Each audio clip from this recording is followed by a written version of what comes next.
Sometimes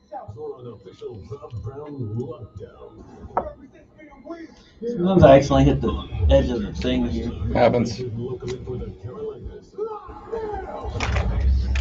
All right, I gotta go run over there and grab headphones. Okay.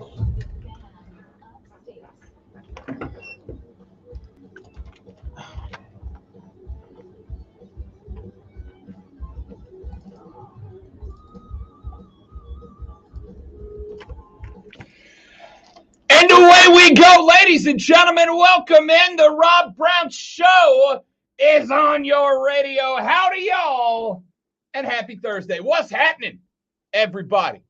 Great to be with you once again on a big day. Big day on the show today. A lot of stuff to get to. Lot of stuff to talk about on the radio broadcast today. Mark Cuban is very, very mad. We're going to talk about why, because it's not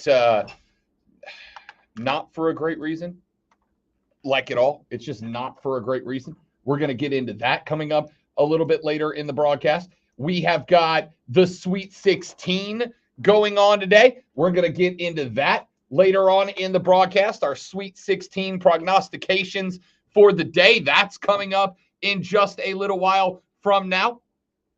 The Carolina Panthers may possibly have spilled the beans just a little bit on who the number one overall pick is going to be. And it may have been a big oopsie by one of their coaches. We're going to talk about who it was, what they said, and what it might mean for the draft coming up in just a tick over a month from now. I got that for you in just a little while. CJ Stroud's pro day was yesterday, but that wasn't the only soon-to-be rookie NFL quarterback that the Panthers had a conversation with yesterday. I'm going to tell you who else they talked to. It's not going to be a big surprise, but I got to pretend that it is because that's how radio works. That's how I get you interested in sticking around for another segment coming up later on in the radio broadcast. We got to talk a little soccer on the show today. Two different things going down. Number one, coming up at 3 o'clock today, your boy is going to be doing something I have wanted to do for a very long time. I have always been intrigued by the idea of doing a podcast that focuses on a local team, a local professional team. And I hope to get to the point that I'm doing that for all the teams in the market. But batting lead off the Greenville Triumph coming up later on today, I will be sitting down with the head coach of the Greenville Triumph, John Harkes. I'll be sitting down with the president of the Greenville Triumph, Chris Lewis. I'll be sitting down with the CBO of the Greenville Triumph, Doug Irwin. And I will be sitting down with a couple of players, a new addition to the roster and a seasoned vet of the roster. We'll do a little season preview pod, and then we're going to keep that podcast rolling throughout the duration of the season for the team. And we are going to talk a little bit about that because the Triumph kick off their season on Saturday. And you know, there's not much more I love than talking about the local sports scene when I get the opportunity. So stay tuned for that because you soccer heads in the community, you soccer heads in the Armada, I'm going to want your input. I'm going to want your thoughts. I'm going to want to know what you want to know from the faces that run the places of the Greenville Triumph. We'll talk later on. And the United States men's national team has put out their projected roster for their upcoming friendlies here in just a couple of weeks. And it's very interesting, not only because of what has happened on the pitch for the Americans since the World Cup ended, but of course what has happened off of it.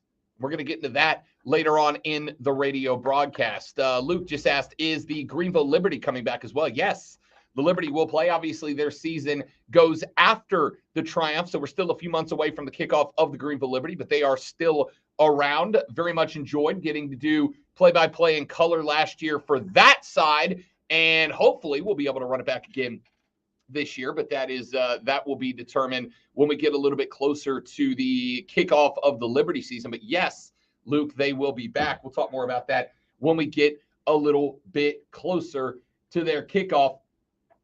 But a good day overall. A good day overall. Before I get into any of that, I do have to say one thing very quickly. And it's something that I did not think I would need to spend a bunch of time discussing, a bunch of time talking about, but I do. Ladies and gentlemen, when you come to a stop on the road, and there is a story behind this, very quick one, but I got to get it off my chest.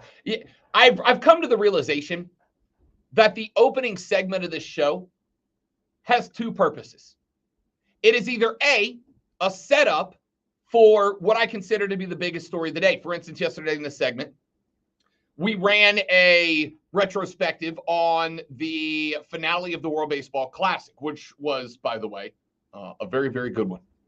And we'll talk about that coming up later in the show because the ratings are out from the World Baseball Classic final here in the great United States of America, and they're very interesting. And I want to talk about that coming up later on in the radio broadcast. But the other purpose that the opening segment of the show can very frequently serve as is a venting / therapy session for yours truly, right? Like it is the only time where I get to talk about things that happen in and around my life. And you have to listen to me. I mean, you don't have to, but you should.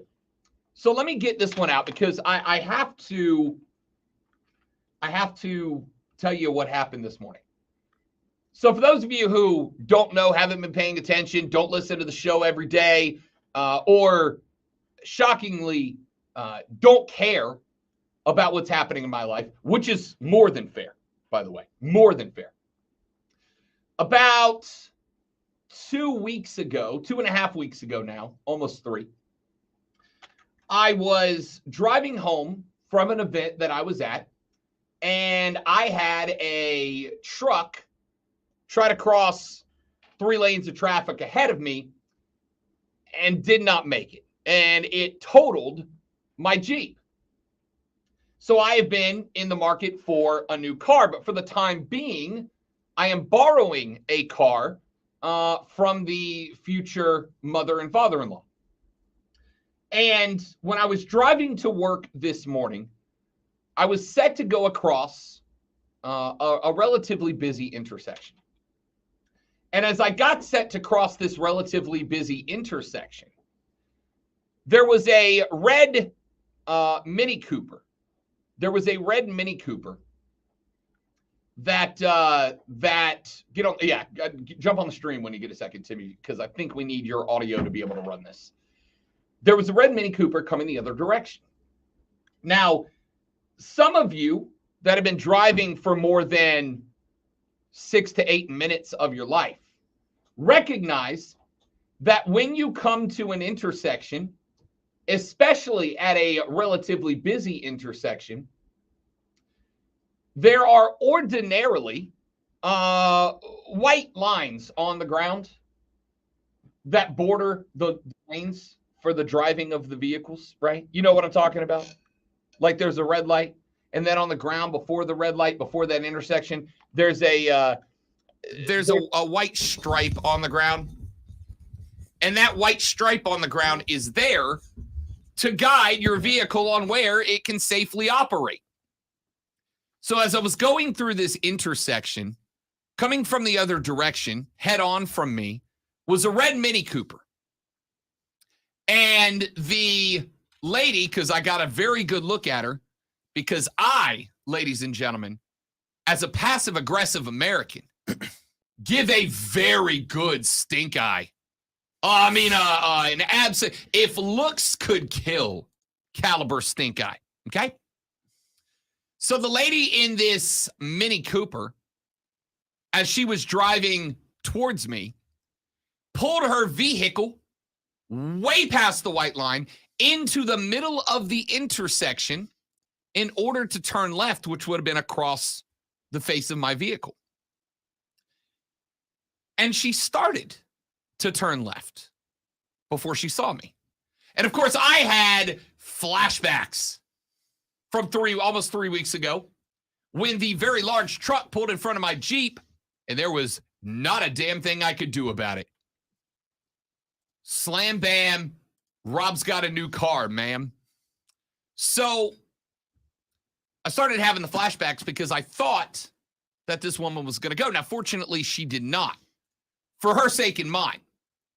Because for me, being in my second car accident in 3 weeks would have been, I believe the scientific term is bad. It would have been very bad. And for her, it would have been awful because she was in a Mini Cooper. And I am driving a large SUV at the moment. So if this was Vegas, I would have said my car was like a minus 255 favorite on the line to win that particular fight. So she stopped. I gave her the most passive-aggressive stink eye as I could as I pulled through, and she did the thing that will infuriate me more than most anything else on planet Earth. If you are driving and you do something dumb, and we all do it, right? Everybody does dumb stuff when they're driving. If you are driving and you do something dumb, and I give you the passive-aggressive stink eye because you did something dumb, there's a very simple way to diffuse the situation, which is to just look and go, I'm sorry, right? You can put a hand up, hey, sorry, I blew it. I know I screwed the pooch. That's on me. And 99% of the time, I'll be like, it's cool, because I've done dumb things too.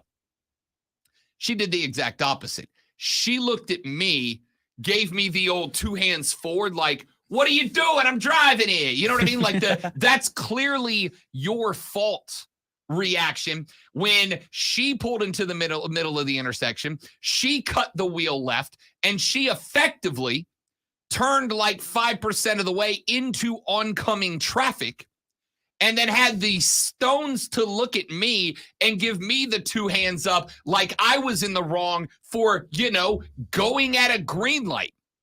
Like, rule number 2 of driving, the only more important one is stop at the red one. That was it. There are lines painted on the ground when you drive. This can be instructional for the young listeners out there. I know we've got a large contingent of younger sports fans who listen to this show. This may be instructional information for you. It is also beyond a warning to you seasoned drivers out there that those white lines on the ground, they're not suggestions. It's not something that they put there just to give you some suggestions about what, just a little advice. You might want to stay. No. You have to stay in those lines, man. That's what they're there for. If you want to operate your vehicle, you must operate them within these boundaries so that Rob Brown doesn't smoke your ass when you turn into oncoming traffic like an idiot. And then the balls on this lady to give me the 2 hand. What are you doing? No. That's on you. That white line back there. This happens to me when I leave work all the time. We're on Garlington Road. I go off of Garlington. I take a left onto Woodruff. Then I turn left. I go over to 385. I jump on it. I head north back towards downtown Greenville. And every single day, I leave out of here between 2:30 and 3 o'clock most days.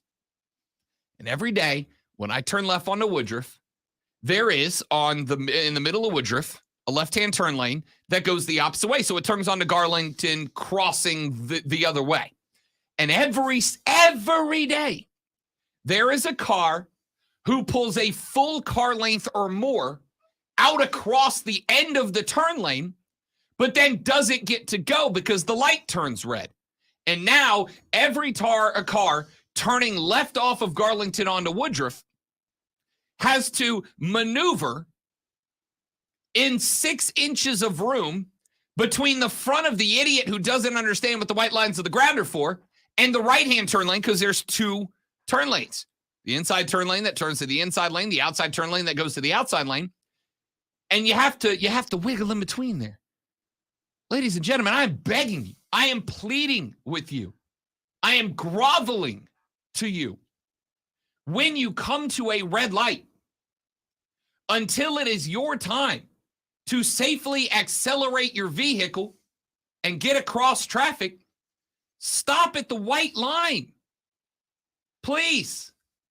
This aggravates me more than the people who go like 20 miles an hour over the speed light weaving in and out of traffic, right? Like that aggravates me. I can't tell you how many times I've been driving and somebody does that, and like I instantly wish I could turn into Magneto from the X-Men and like lift their car off the ground and then just propel it sideways into the woods. Well, wouldn't that be nice? Yeah.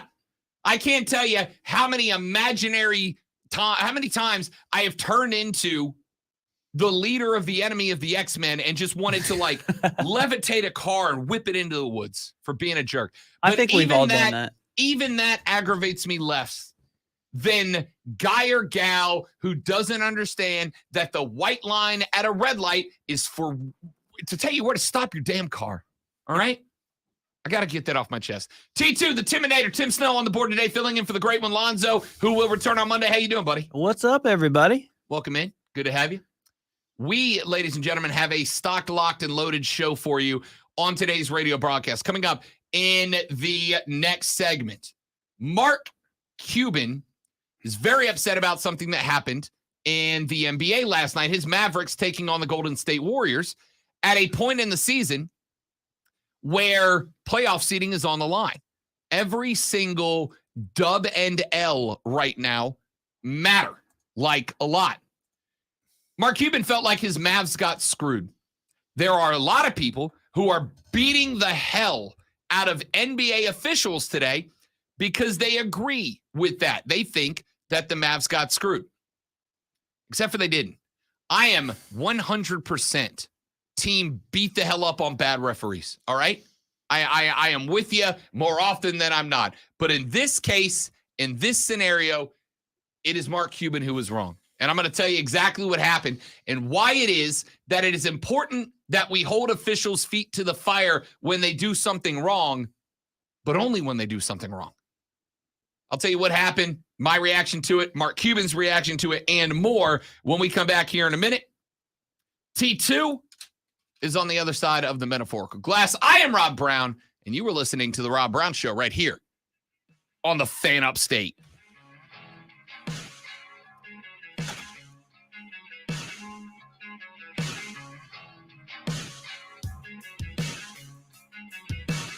Listen on your phone. Download the Odyssey app and search Upstate. Mark Ryan tells it like it is. Coming up on a Thursday episode of Offsides with Mark Ryan and Diesel, we are live on location at Hall of Fame Sports Grill to hang out and watch the Sweet 16. We will repick our Final Four from this point moving forward. Bob Ritchie will be joining the show. What's in store for his future? All right, good morning, everybody on the stream. Welcome in, Luke, Trey, Number one for real afternoon Steven, sports everybody talk. else that's watching. How y'all Mark doing, Ryan. man? 3 to 7 on the Fan. Hope life is good, friends. Upstate. From the 106.3 WORD Weather Center, here's the Upstate's most trusted forecast on the Fan Upstate.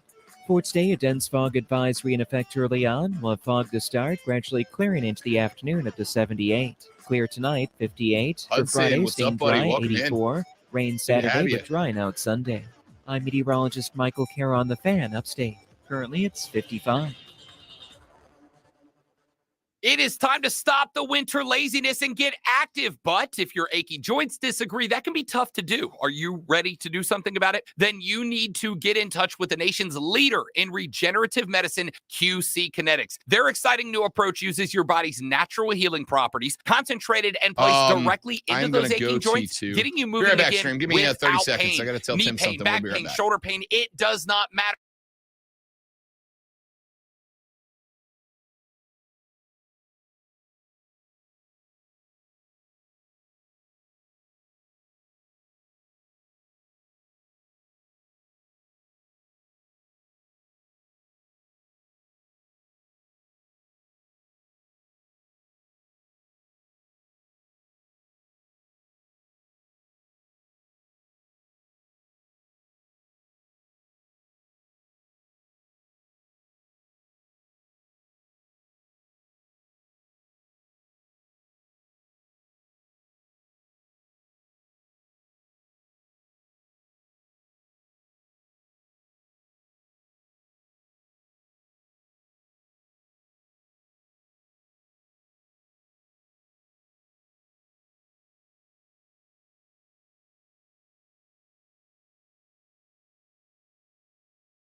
All right, dudes and dudettes, we are back.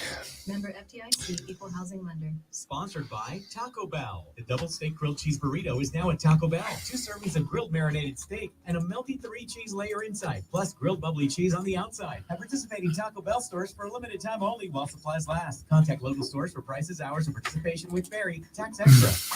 Listen on the Odyssey app. Search the Fan Upstate.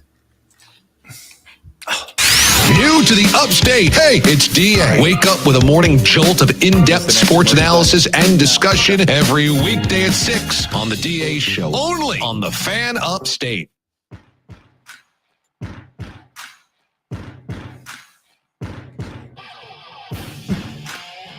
The Rob Brown Show is back on your radio. This is the Fan Upstate. Ladies and gentlemen, Rob Brown, T2, Tim Snow, the Timinator at the board today. You want to be a part of the program, you are welcomed and encouraged to do just that. Hit us up on the phone lines at 844-326-3663.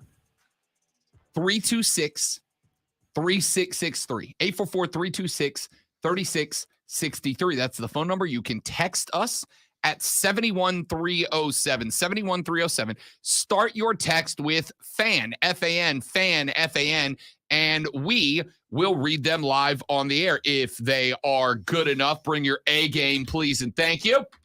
And, of course, you can tweet me at The Rob Brown Show, at The Rob Brown Show on Twitter if you want to go in that direction. Also, feel free to tweet Lonzo at Lonzo on Word and ask him if he got the mullet yet.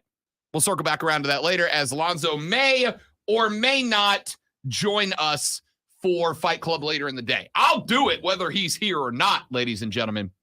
But he may or may not be able to join us on the stream. We will find out when we get a little bit closer. But for now, I wanted to get into a little situation that took place in the National Basketball Association last night. And one that I think is an important conversation to be had, primarily because across the 3 major leagues of sports in these great United States, the National Football League, the MLB, Major League Baseball, and the National Basketball Association, there is, ladies and gentlemen, an epidemic taking place, and that epidemic is an epidemic of terrible officiating.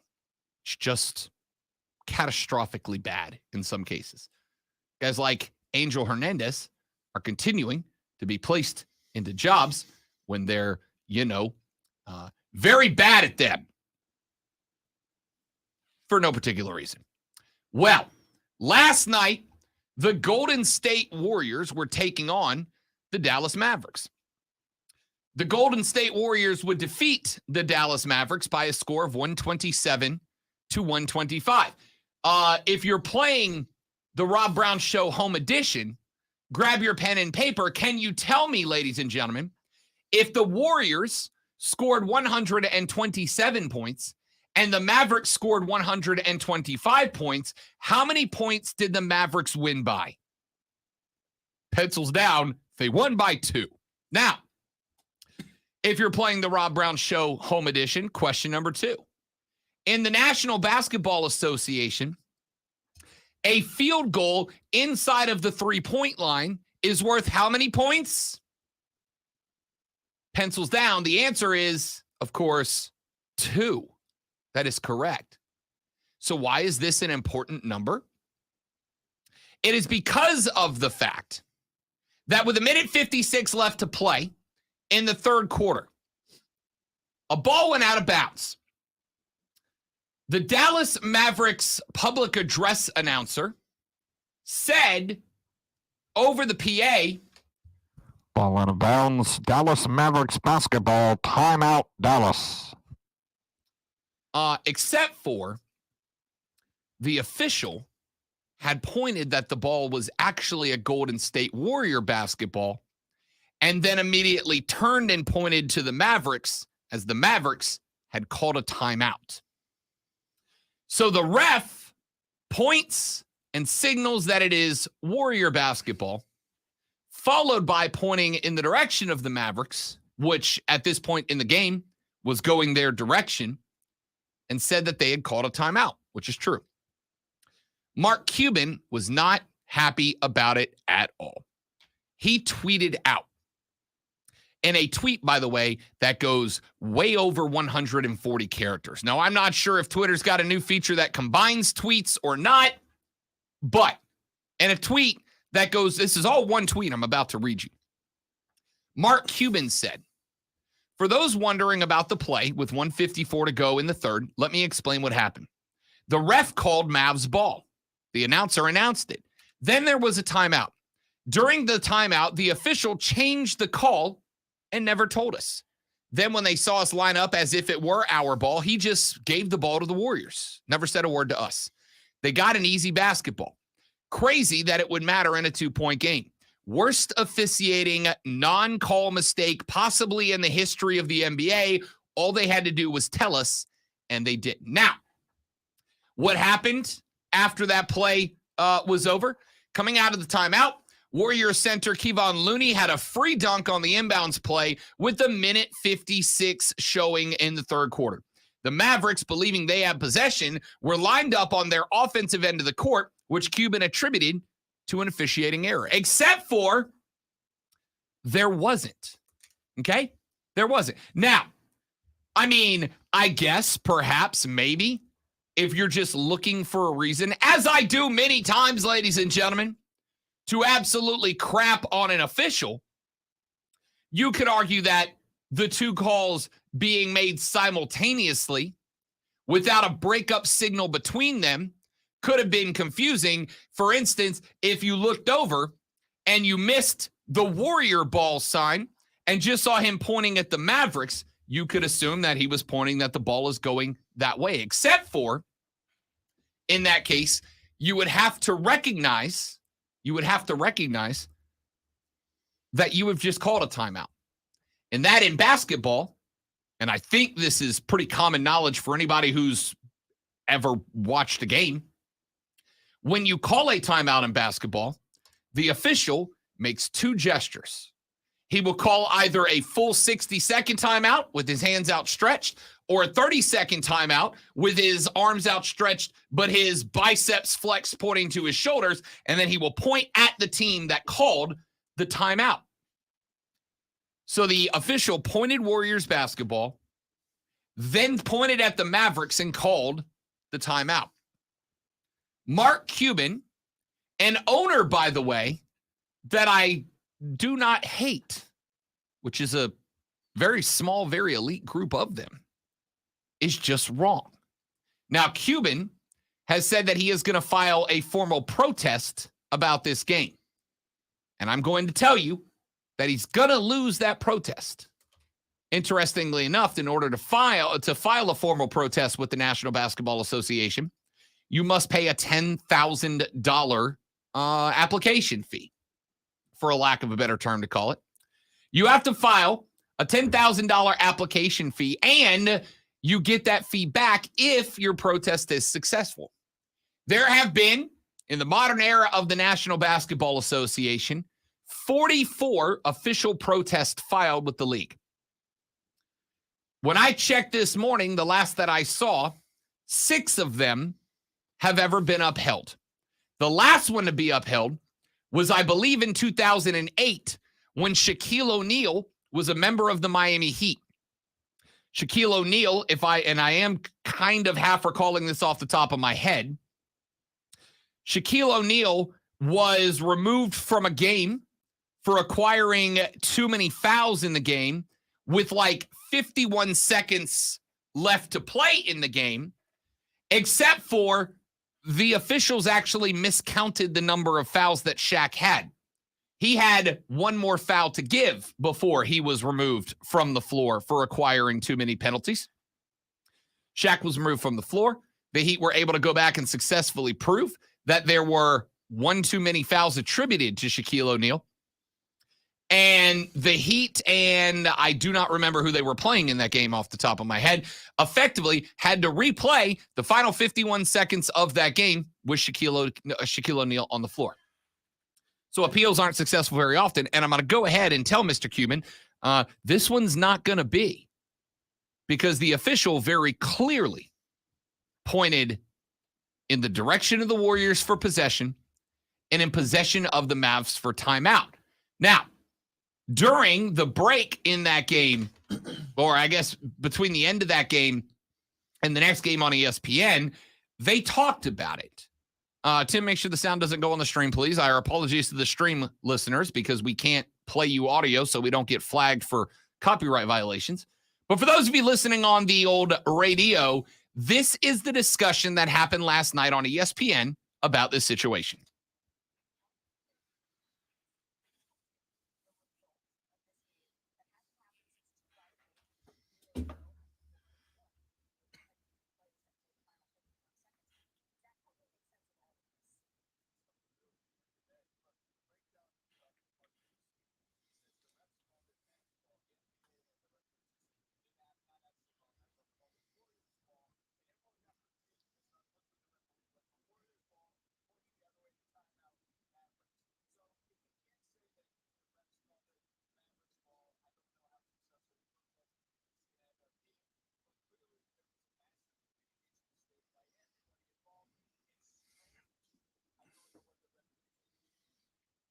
So, to that, I say respectfully, no. There was not a communication error. The referee pointed side out underneath the baseline, Warriors ball, timeout, Dallas Mavericks. Now, I guess you could make the argument if you wished that when the officials lined up and they saw that there were 4 Warriors where the ball was coming in bounds and 5 Mavericks on the other side of the floor, that they could have taken a second to blow the whistle and point to the ball going the direction of the Dubs and given the Mavs an opportunity to line up correctly. But it's not on them to make sure that the Mavs are lined up correctly. I mean, I guess it would have been a nice thing to do. I guess there would have been some common courtesy in that. Sure, no problem. But ultimately and overall, the refs didn't do anything wrong. The Mavs just got caught not paying attention to the basketball game, and they paid the price for it. I am here for referee slander, for officials slander. Listen, refereeing basketball, I truly believe, might be the most difficult game at the professional level to officiate. I have officiated football at a high school level, basketball at a high school level, soccer at a high school level. I was in much better shape at the time, I promise. But I've officiated all of them at a high school level. And even at a high school level, basketball was the toughest. Straight up, hands down, no questions asked. But it doesn't mean that we shouldn't demand the highest possible success rate. And it doesn't mean we should not be irate when there are specifically terrible missed calls. But I think at the same time, we've got to crap on officials only when they make a mistake. I think we've got to double-leg take down officials only when they screw the pooch.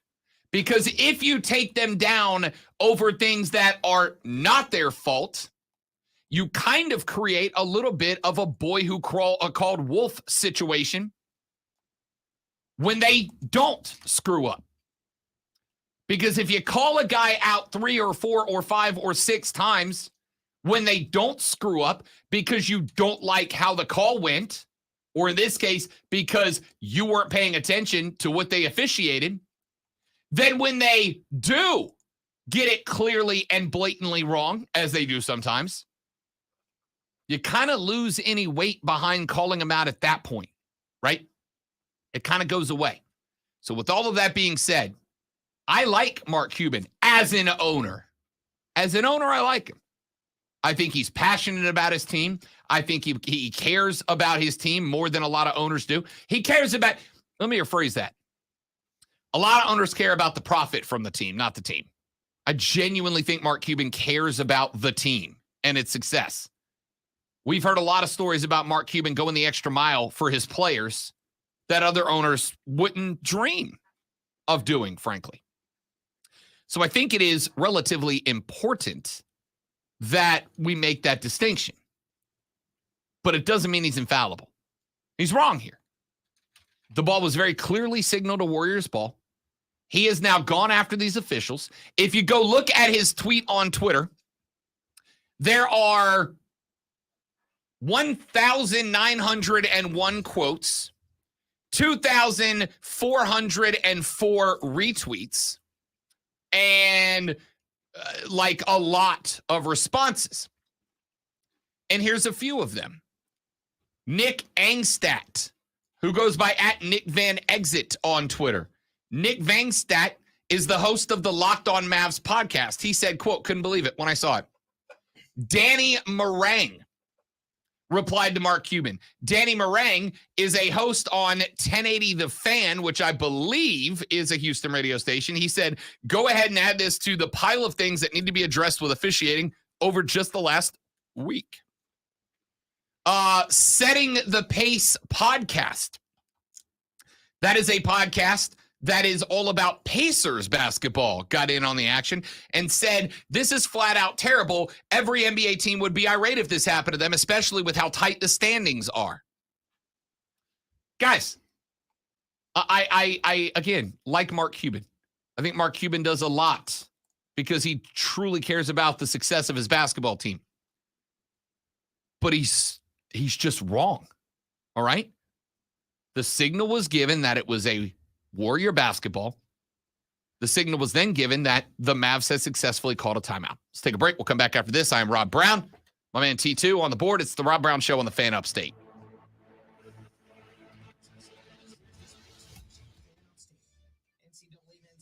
Sweet 16 action starts tonight. Michigan State against Kansas State. UConn faces Arkansas. Florida Atlantic against Tennessee. Gonzaga battles UCLA. Then tomorrow, San Diego State faces Alabama. Miami against top overall seed Houston. Creighton takes on Princeton. Xavier. All right, guys, got to get Rashad in here. Give us just a minute. We'll be right back when he is.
Rashad, what's up, big fella? What's up? You doing all right, buddy? Yep, all is well. Glad to hear it.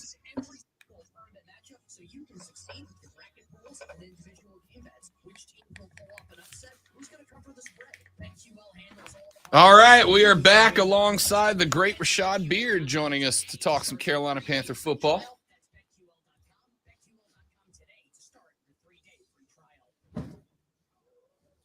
refund shock is everywhere. But what is it? My tax refund shrank. Mine too. The culprit, pandemic-related stimulus payments and tax credits expiring. In this reporter's opinion, you need a tax expert. Hey guys, Jackson Hewitt guarantees your biggest refund. And tax prep is 50% off? Going there now.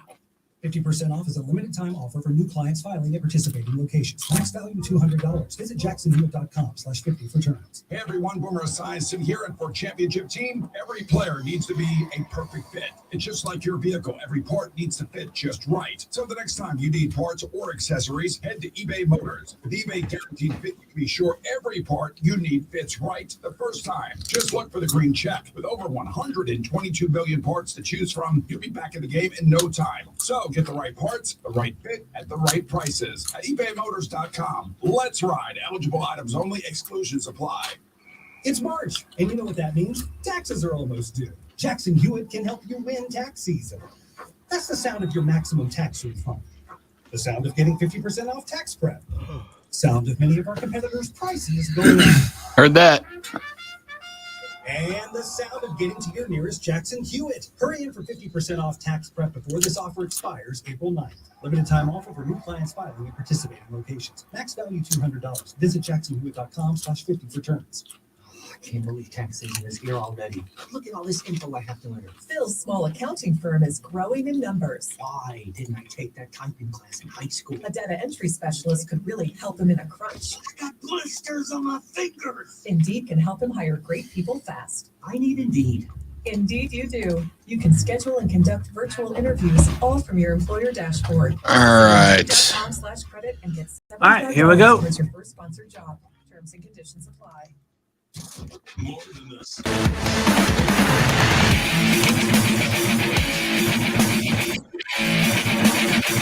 It's Thursday. You know what that means? Time to talk a little Carolina Panther football with the host of the Panther Nation Podcast, who you can find on Twitter at Panther Nation PC. But more importantly, make sure that you go find the Panther Nation Podcast on YouTube, subscribe to it, hit that bell notification, do all the millennial button stuff to make sure that you are up to date with everything you need to know Carolina Panther football. My guy, Rashad Beard, is in the house. What's up, big fella? What's up, man? It's an exciting week. Our future quarterback is throwing this week. One of them guys will be a Carolina Panther at some point. So it's been fun watching these guys throw, and so I'm excited. I'm excited. It's a good time. Let's start with the easy one. Who you got? Who's the guy? CJ Stroud, man, for me. I think, with his ability, his ball placement specialist, that's what he's calling himself. I think he's big enough to play the game at a high level. I love Bryce Young. I think if he was a couple inches taller, I think he would be the consistent number one. His size, it's not just about his height, it's about his stature. For me, it's just, I get Tua vibes, and every time he gets hit, I'm going to be nervous. I don't want to put myself through that every week. So give me CJ Stroud. I think, as you can see the way the guys were lushing over him yesterday, and I just think that's it. We'll see if the Panthers brass had the same energy with Bryce Young. They took him out to dinner. We'll see if there's the same energies there today. And that was interesting. They went to Columbus, Ohio for the Buckeye Pro Day yesterday and took 14 members from the owner down to the scouting team, the GM, the quarterback coach, the head coach, the OC, the offensive assistant head coach. I mean, they dang brought everybody in the Rashad, the only people they didn't bring, I think, were probably you and me at this point. Yeah, I was waiting for my invite. Yeah, I didn't get the text. I'm a little mad. I got a text into Frank asking why I didn't get the call. But they also, and this got out later in the day, did go down to Tuscaloosa and have dinner with Bryce Young, whose pro day is today for the University of Alabama. Now, I do not know if the same big contingent is going to Tuscaloosa or not. You may have more information on that, but I know Reich was there.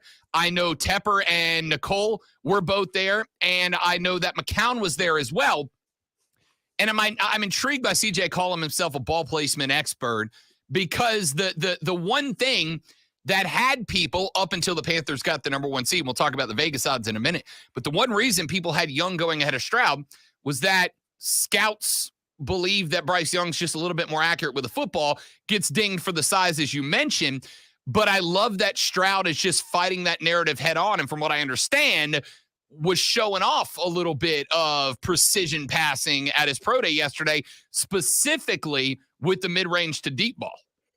Yeah, you know what though? I was a little disappointed in his pro day yesterday. Because I think he went 44 or 51. No pads, nobody, no defenders, and there were a couple of misses. So for someone that calls himself a ball placement, and it's pro day, I'm not going to overvalue the pro day. We always go back to the film. The film is king, and I believe he has enough film enough film to prove that he's number 1 guy. And I'm not shifting from that. I still think he should be picked number 1 overall. But from a pro day standpoint, there were a couple of throws, and I think the biggest knock on him is, can he handle the pressure and can he throw on the run? And so when you saw that yesterday, there were some spots where he was moving around and the balls were not accurate. And so those concerns are being, kind of, all right, they're kind of true. And what's interesting, though, if you watch all of his throws, he was going to the left. All the misses were to the left, which is very interesting. I don't know. I'm not going to look too far into it.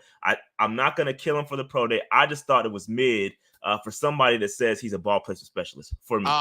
I am going to get into it, speculate, because it's the damn off season, Rashad, and that's what we do. Here's why what you just said is very interesting to me. And the reason that I think the Panthers go Stroud, I agree with you. I think Stroud's the right pick, but the reason I think there's just a little bit of doubt in the back of my mind that they might go Bryce Young is what you just said. We have talked about CJ Stroud's a better runner. He's got more height. He's got more weight when he's on the run. So he's a little more Lamar Jackson than Bryce is. But when Lamar rolls out and is a threat to still throw the football, you still got to be wary of that. If CJ Stroud can't prove that he can roll out of the pocket and deliver the football when he is not surrounded by the most elite group of skill players in the game like he was at Ohio State, then the legs don't do much for me, because as soon as I can get some pressure on him from the interior or off the edge and get him outside of the pocket, I can tell linebackers, smell blood in the water, go get this guy, because as long as we got a DB around a wide receiver, we're going to be fine. And that concerns me a little bit.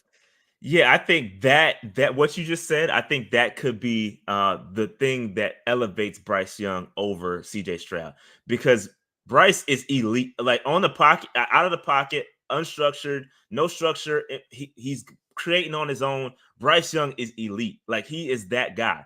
Now, the only thing that concerns me again with Bryce is that it's the weight, it's the stature. He's $180. I know he weighed in at 205 at the pro day, but that's all water weight. They pulled some MMA. If Bryce Young was 6'2", 215, he's number 1 overall, no question, right? No question asked.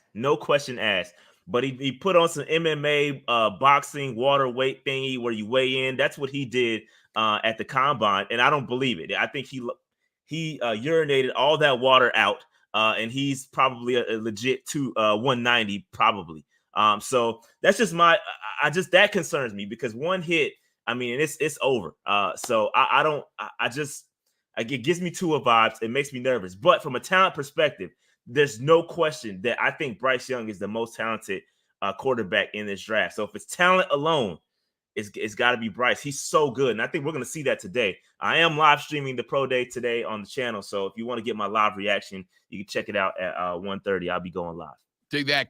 Go search the Panther Nation Podcast on YouTube to make sure you stay tuned with that. And I got to tell you, I don't think there's a pro day I'm more interested in than Bryce Young for that exact reason. Now, let's talk about one quick thing. And again, we are at peak off-season mode right now, and that is the conversation that happened between McCown and Stroud after it was over. You saw CJ Stroud gave some daps to Frank Wright, gave a hug to David Tepper, and then McCown walked over and said, we need to find a court and shoot a game of horse. CJ said, there's one right there. Let's go get it right now, which, by the way, baller move. I like that. That's a power move from CJ Stroud.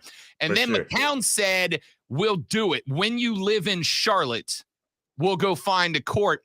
Now, I think we're going a little TMZ. I think we're going a little People Magazine here when we do this. But I think it's also fair to ask the question, was that a bit of a slip up from the new QB coach? Hey, man, listen, I don't know. And that's the thing. Like, you have to read the energy and all of the tea leaves that are being put together. It matters, right? When you talk to a guy, I mean, literally, if you watch the pro day, I was watching the pro day, David Tepper was front and center, like right behind him as he was throwing. David Tepper, Frank Wright, and Scott Fitter were right there front and center. And then after, like you just said, McCown goes up, hey, when you live in Charlotte, these things matter. And it could be smoke screen. I don't know. I doubt it. I think they were really living in a moment. So the question begs, is that same energy going to be kept with Bryce Young today? Because if it's not, CJ Stroud's going to be the guy. And I don't think there's anything wrong with that. Tipping your hand, there's nothing wrong with that. I mean, you hold the number 1 overall pick. It is what it is. And nobody's, according to Scott Fitter, nobody's asking to trade up. There's nobody calling for the pick. So, hey, there's nothing wrong with saying that's your guy. And if that's the case, then I'm all for it because I'm tired of talking about it. I just want to get the quarterback and be done with it. So I'm all for it. Hey, I'll help you look for some. If you need somebody to scout for you, I'll go look for the places not too far from uptown. So just, I'll help you out. Let's find this spot that you're talking about. Hopefully it's a basketball court on site and we'll get it done. Yeah, I think if the Panthers were sitting with the number 2 or number 3 pick, it's a little bit bigger of a deal because you're kind of handcuffing yourself to be taken hostage there by the teams ahead of you who can threaten a little bit or maybe go, all right, we had a good grade on this guy, but the Panthers clearly want him, so we're going to go ahead and take that pick. Your number 1 overall, it doesn't matter, but I also don't think that it hurts all that much to kind of keep it under wraps. I guess ultimately I kind of fall into a bit of an altruistic state here, which, I know in radio we're kind of supposed to like, this is my opinion and I'm right, fight me. But I'm not doing that here. At the end of the day, if the Panthers come out after Bryce's pro day today and say CJ's the guy, so be it. And if they say you'll find out who the guy is on April 27th at 8 p.m. when Goodell takes to the podium, so be it. The ball is entirely in their court, which CJ Stroud will find when he moves to Charlotte. Yes. Give me, and it honestly doesn't matter. Bryce Young, CJ Stroud, give me one of those guys and let's move on. I think we've done a great job surrounding this guy with talent, and we're going to be able to drop him in, and they're going to be successful day one. So it doesn't matter. I'm just tired of going back and forth about it. Give me one of those guys and let's do it. All right, one more before we let you go. We have not gotten a chance to get too deep into it. Last time we spoke a week ago and a day, Adam Thielen was visiting Charlotte, North Carolina. You said, don't let that man leave Charlotte without a contract, and Fitterer did that. But we also know that he is 32 years old. He's not necessarily the same player that DJ Moore is. We know DJ is a Chicago Bear at this point. Is Adam Thielen, in your opinion, the right guy to replace DJ Moore? And if you have a Jackson Smith-Njigba or somebody who drops to 39 when the Cats go to pick number 2, is wide receiver to bolster your number 1 overall quarterback the right move? Yes, I don't think Adam Thielen is. He's 32 years old. He's probably a slot guy at this point. I'm not knocking him. He's a really, really good wide receiver. Can get open with route running ability. So I think he's the type of guy you need. Adam Thielen is to support your young quarterback. However, I do think we need to add to that wide receiver room. I've heard we're talking to DJ Chark, so that's something to keep an eye on. But I agree with you. You got to go get a Jackson Smith-Njigba, Zay Flowers, Josh Downs, someone in that draft to help. You have to give this guy the most weapons that you can to ensure he's going to be successful from day one. You can't get complacent just because we got, Adam Thielen, that he's not the long-term answer. Get him a guy that he's comfortable with. And Njigba, I prefer Njigba. If he somehow falls to 39, I'm sprinting to put the pick in for Njigba at 39. If he falls to 31, 32, 33. You willing to put a little capital to jump up 8 or 9 spots? Yes, absolutely I would. And I think that giving him somebody that he's comfortable with is that important to his development, especially if it's CJ Stroud. I would absolutely do that. 1,000%. I will move up to go get that pick. Rashad Beard is the host of the Panther Nation Podcast. Make sure you go to YouTube, like and subscribe to the pod. He's going to be live today at 1:30 for the Bryce Young Pro Day. And I think at this point, we're just waiting to find out, is it Young? Is it Stroud? The Cats bring to Charlotte. Rashad, appreciate you, big dog. We'll talk to you a week from now with a little more clarity, maybe. Absolutely. Let's do it. There you go. Go follow them on Twitter at Panther Nation PC and subscribe to the pod on YouTube by searching for the Panther Nation Podcast. We are back for hour number 2 after this on the Rob Brown Show and the Fan Upstate. Appreciate you, big dog. All right, guys, we will be right back. Don't go anywhere.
All right, ladies and gents, we are back. Thanks again to Rashad for coming by.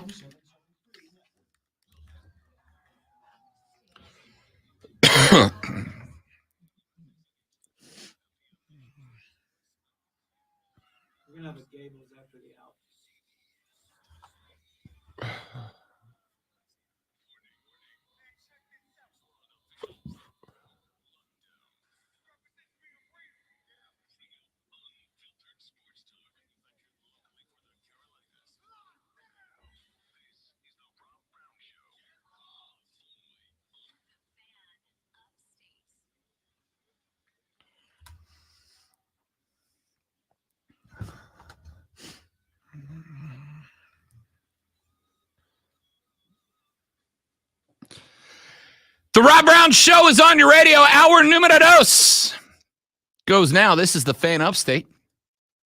I am Rob Brown. T2, the Timinator, is on the board today. If you want to be a part of the show, do it! 844-FAN phone, 844-326-3663. 844-326-3663. You can also tweet us at The Rob Brown Show or text us on the text line at 71307. 71307.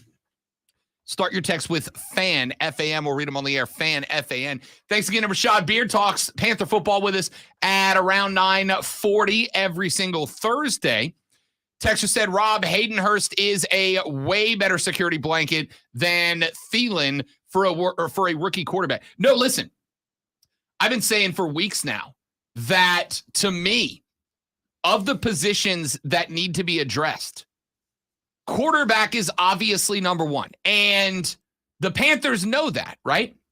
They let DJ Moore go in a trade solely because they knew that addressing the quarterback position was the most important thing out there. They had to get that taken care of.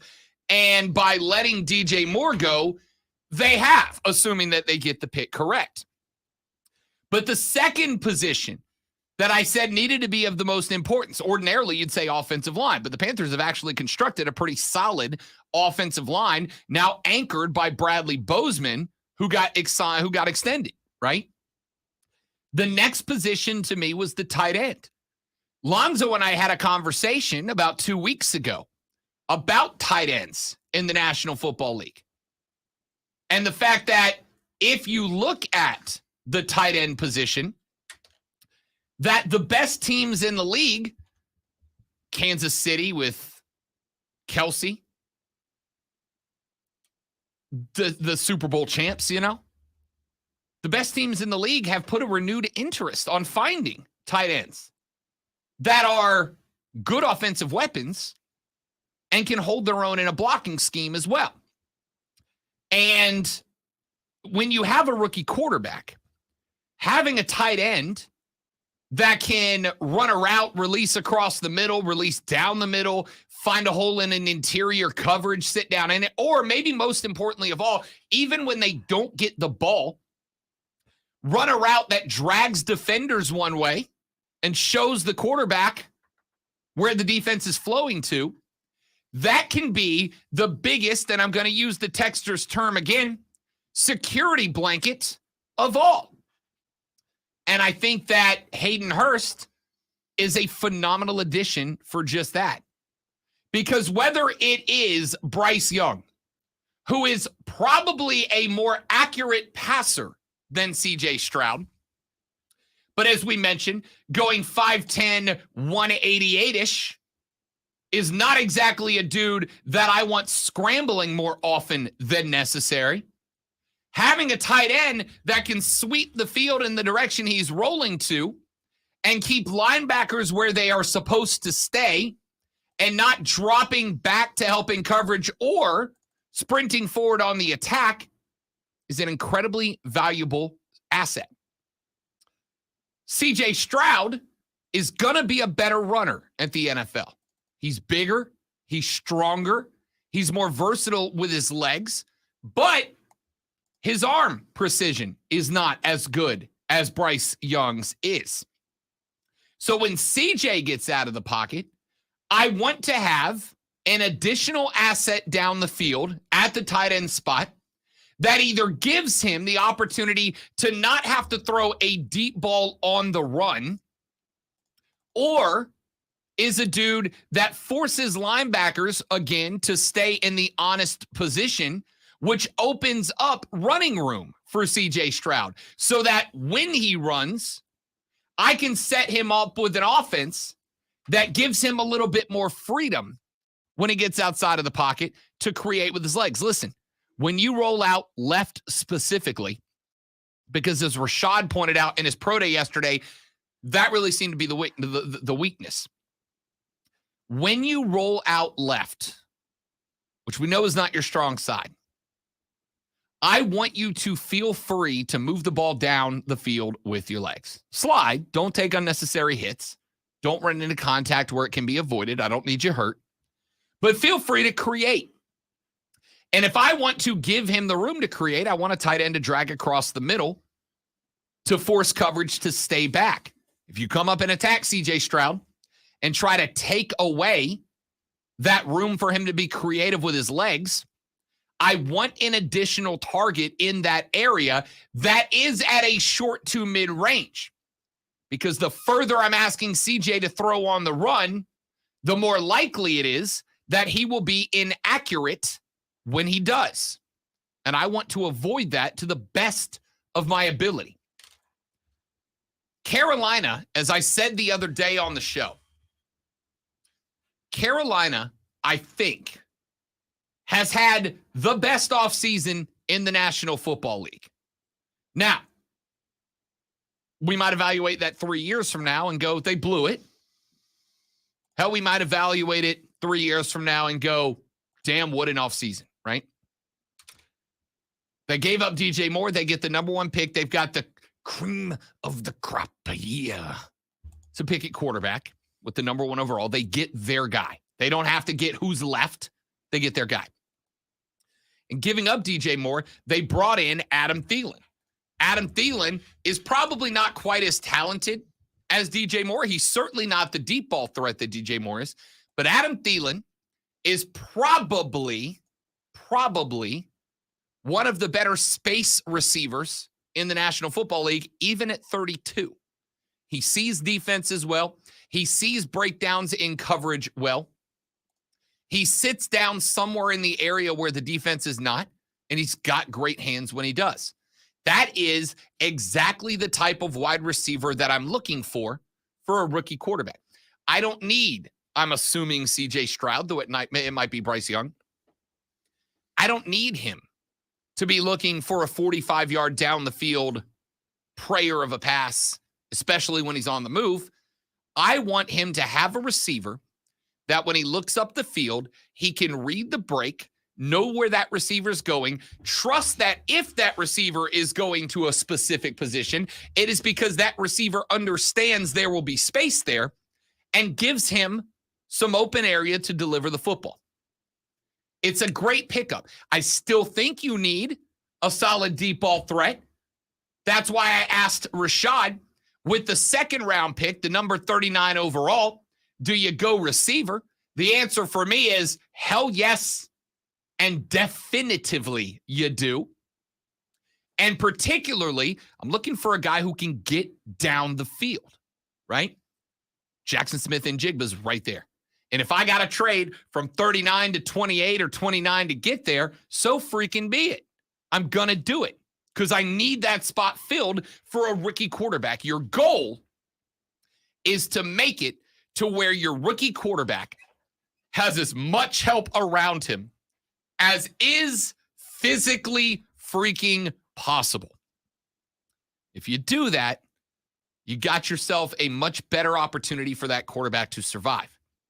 So the Hayden Hurst pickup is exceptional. And it's at the position that I said was the second most important position for the Panthers to address. The first being quarterback, the second being tight end, and now the third being wide receiver still. I like the Adam Thielen pickup. I like TMJ as a red zone wide receiver and possession guy. I like Shi Smith as a third wide receiver option in a 5-wide spread. But I still want a deep ball wide receiver. And that's why that's the direction I hope Carolina goes in with the 39th overall. Rashad agrees with me. All right. And we have not agreed on a hell of a lot during this offseason, but that is one of the few things that we have hit on together. So, with all of that being said, Texter says, fan, no way, bro. Falcons are killing free agency. Look, the Falcons are having a good free agency as well. I think the Saints are. In fact, the only team in the NFC South that I do not think is having a very good free agency season right now is the Tampa Bay Buccaneers. And I told y'all, when Brady stepped away, that team was going to go in the handbasket for a little while. Turns out they almost did last year before Brady stepped away. But that being said, I don't think they're having a very good free agent period right now, or at least not as good as Atlanta's, New Orleans, and Carolina's. And of those three, subjectively speaking, in my ever so humble yet frequently correct opinion, I think Carolina's had the best offseason to this point, not just in free agency, but remember, they get to acquire their rookie quarterback, and they get to acquire the rookie quarterback of their choice. Now, the Falcons could fix that because we are still waiting to see if perhaps, though they said they have not, remember, it is smokescreen season, if the Falcons maybe make a move for Lamar Jackson, which for the Falcons, as a Saints fan, please do not. But for the Falcons, I would love to see Atlanta make a move on on Lamar Jackson. Lamar is available to be negotiated with right now. Remember, you can put an offer sheet into Lamar. If it is greater than the franchise tag, the non-exclusive franchise tag on Lamar right now, then the Ravens can match it. And I think there's a number somewhere that the Ravens go, not worth it. If there wasn't, they'd have paid the man already. If Atlanta puts in for Lamar Jackson, Atlanta could very well take that crown away from the Panthers for best offseason, at least in the NFC South, if not across the entire National Football League. Because the Falcons need a quarterback. You can sit here and tell me that they are in for Desmond Ridder, like they believe he's the dude, that last year was just a bad situation, a bad setup for Lamar or for Desmond. I didn't see it. I didn't see anything that made me go, this kid can grow into that role. All right. Sorry. I like the guy. I hope I'm wrong, but I didn't see it out of him last year. If Atlanta goes and gets Lamar, you're the kings of the NFC South offseason. Doesn't translate to anything, but you would be.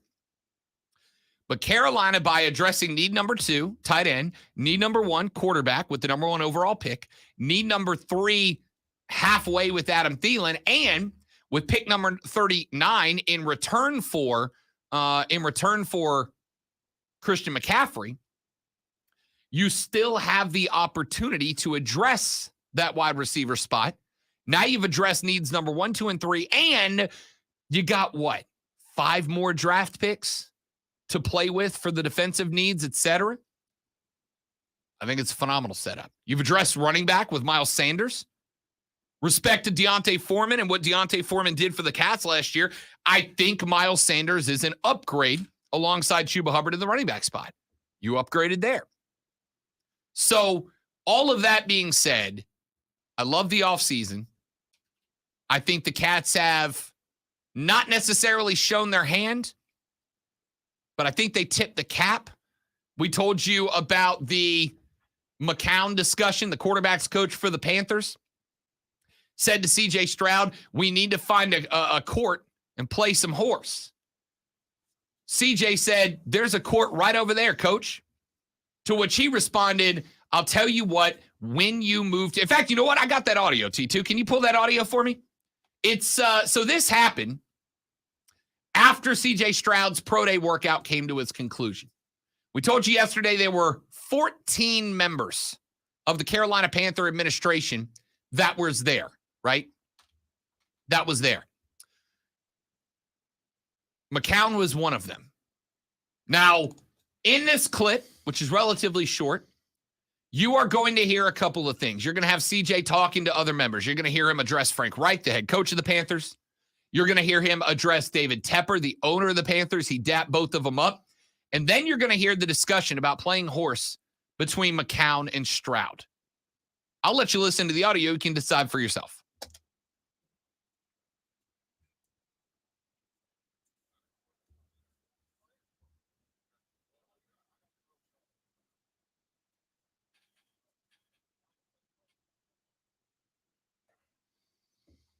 When you live in Charlotte, that's what he said, or at least that's what I heard.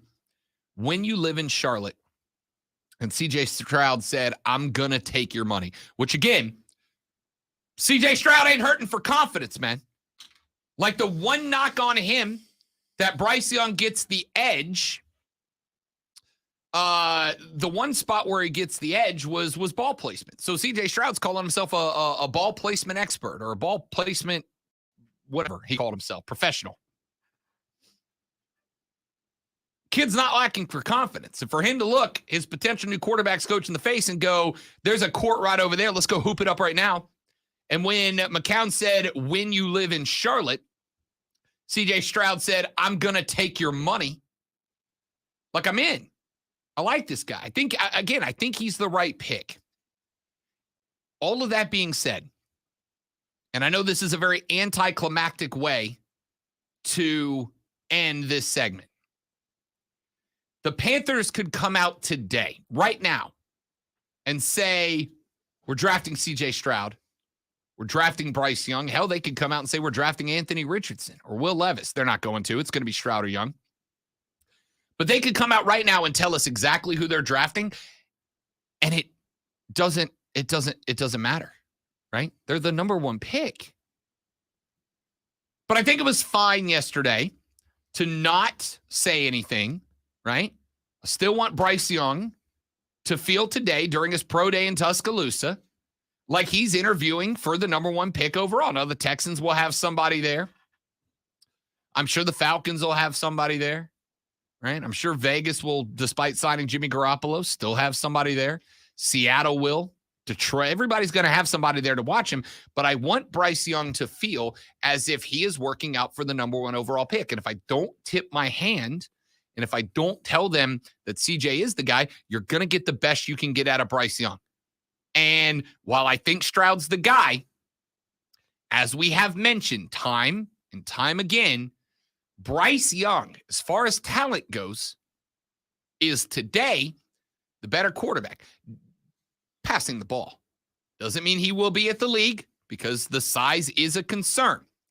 Before you hit me with the Drew Brees stuff, Drew Brees was the exception, not the rule. Look at Kyler Murray. Decent. Got some questions about his mental strength in the game, right? But Kyler Murray didn't go to Arizona under Cliff Kingsbury and shake the world up, right? He's done okay. Russell Wilson's 5'11". He's had a pretty good career. Been to a Super Bowl, right? But if we run through all the other undersized quarterbacks in the league, Wilson and Brees are the exceptions, not the rule. And that hurts Bryce Young. But I still want to see if his talent spinning the rock is enough to make up for that, which is why I don't think Carolina's really tipped the cap yet. Let's take a break. We'll come back here in just a minute. Got a few more things I want to get into, including one more World Baseball Classic segment. Why? Because the ratings are out from the United States audience. And I think the ratings for the U.S. audience make a couple of points. And I'll tell you what they are when we come back here in just a minute. My name is Rob Brown, T2, the Timidator. Tim Snow is on the board. You're listening to The Rob Brown Show. Ladies and gentlemen, you are listening to The Fan Upstate. All right, guys, got a live read to do here. Stay right there. We'll be right back.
He's got it though, man. He's getting it. I love it.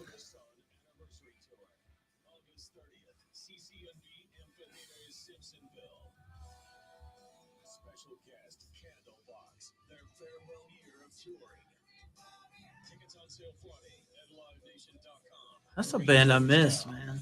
Three Doors Down? Yeah. I was a fan back in the day. I like the first album, man. The first album was fun.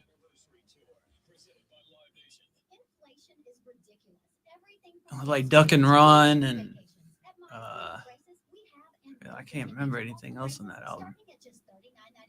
Of course, like Kryptonite and all that.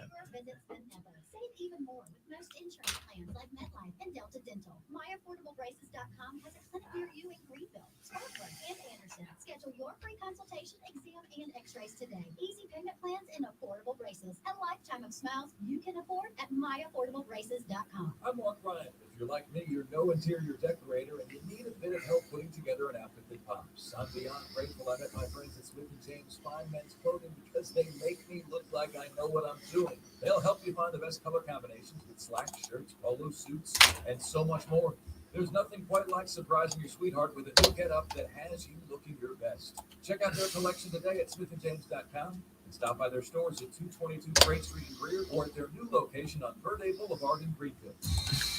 Come join Mark Ryan live over at Hall of Fame Sports Bar today and tomorrow from 3 until 7 p.m. for the Hoops and Alzheimer's College Basketball Watch Party with Mark Ryan and Sean Golden. Mark and Sean will be live on location for the show. Offsides and Hall of Fame Sports Grill will have food and drink specials both days. So gather your friends and come early to secure your spot for the ultimate college basketball experience. Come support the Greenville County Alzheimer's Association and honor the late Coach Louis Golden.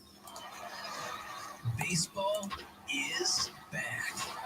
The free Odyssey app lets you listen to local coverage for the team you love. Live stream your favorite sports radio station or jump back and listen to the best segments on demand. Don't forget, we talk to the manager every Tuesday at 2 p.m. Don't listen to some guy from the other side of the country tell you about your team. Conversations for your local team, no matter where you are. Your season, your Odyssey. Get in the game and download the free Odyssey app today. Sponsored by Corley Plumbing, Air and Electric. At Corley Plumbing, Air and Electric, we get the job done right. By the way, for those of you guys on the stream that check in with us and hang out and watch us all the time, for those of you, if you don't mind, share this around on your social media, man. Put us up on your Twitter, your Facebook, wherever. We will take all the help we can get to keep growing the show, man. Tron has texted the show. He said, I feel like you, Rob, but I really think the Falcons are out on Lamar, and I will agree that Carolina is winning the offseason. Texter says, Rob, as a Falcons fan, I'll stick with Ritter or Heineke and build the lines. And Texter says, fan, no way, bro. Falcons are killing the free agency. Texter said, Rob, Hayden Hurst was picked right after DJ Moore in the 2018 draft. Texter says Hayden Hurst is a way better security blanket than Adam Thielen for a rookie quarterback. So there you go, man.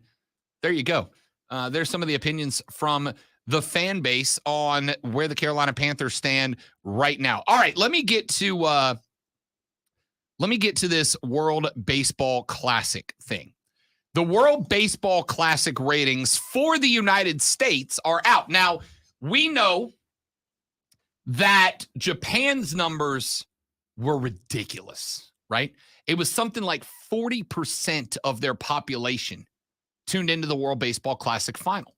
Keep in mind, that's on the other side of the world, so it's at a much more difficult time to watch, and yet they had a huge portion of their population tune in. So how did the Americans look? Well, the Shohei Ohtani versus Mike Trout matchup to end the game checked in, according to Sports Media Watch, with over 5 million people watching altogether, and included 4.48 million viewers on Fox Sports 1, 4.97 million viewers when combined with Fox Deportes, and then obviously you've got who knows how many people watching on an online stream. So safe to say that there were, at least 3,000 people around the entire country watching on an unregistered illegal stream. That would bring you to a number well up over 5 million. It shatters The previous American viewership for a World Baseball Classic event, that took place back in 2007 when the Americans took on Puerto Rico in the final of that tournament. It created a situation where it was the most watched game of baseball if you placed it into last year's MLB season, with the exception of a single game. It was one of the most watched non-World Series baseball games in a very long time, according to Sports Media Watch. It reportedly outdrew all but one game on Fox Sports 1 last season, including some NLCS games.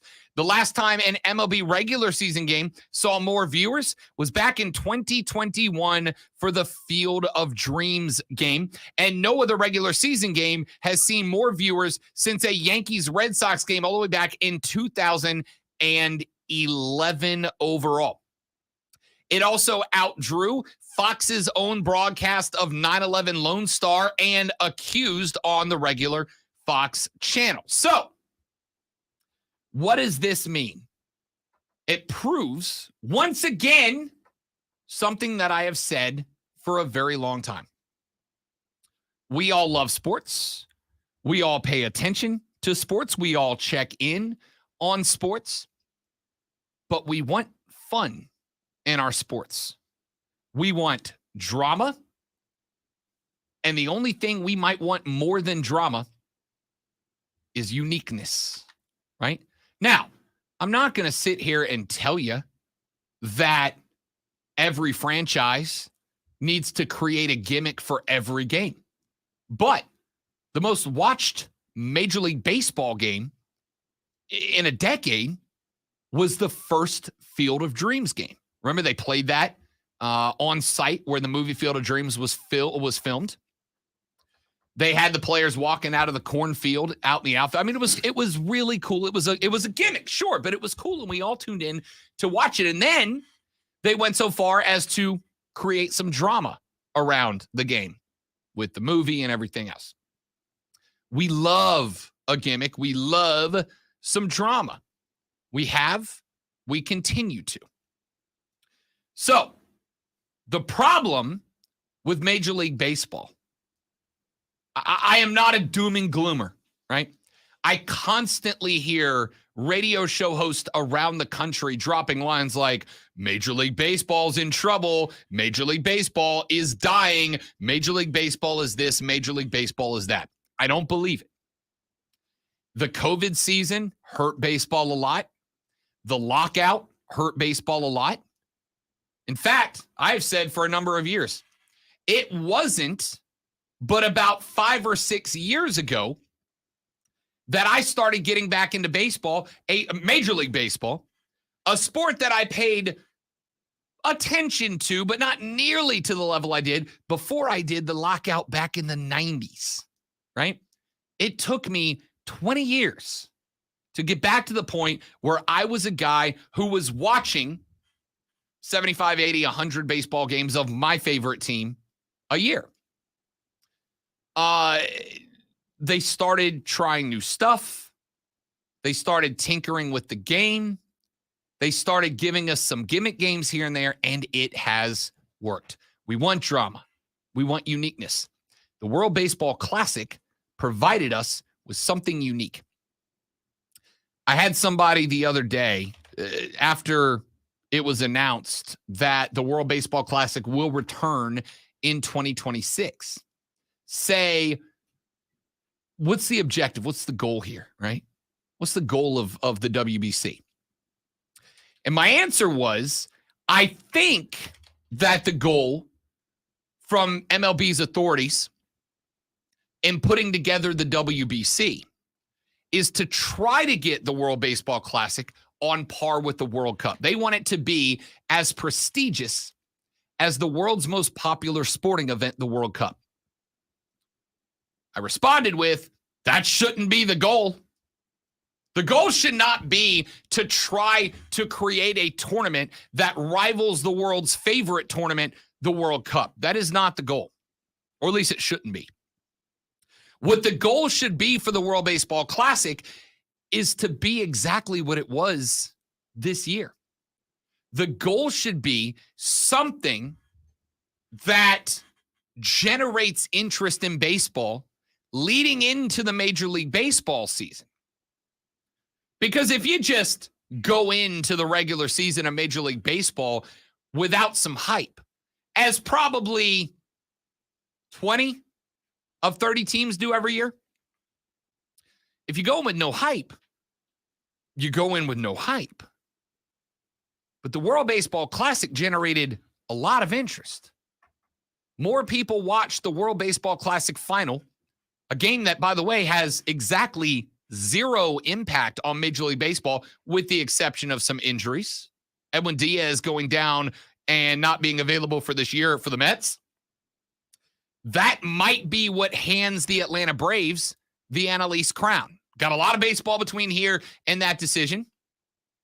But not having Diaz is probably going to cost the Mets 4, 5, 6 games in a division that is expected to have 2 teams, maybe 3, separated by 1 to 2 games maximum when it's all said and done. The Braves are a threat to win a hundo. Adding Trey Turner, who was a baller in the clutch for the Americans in the WBC.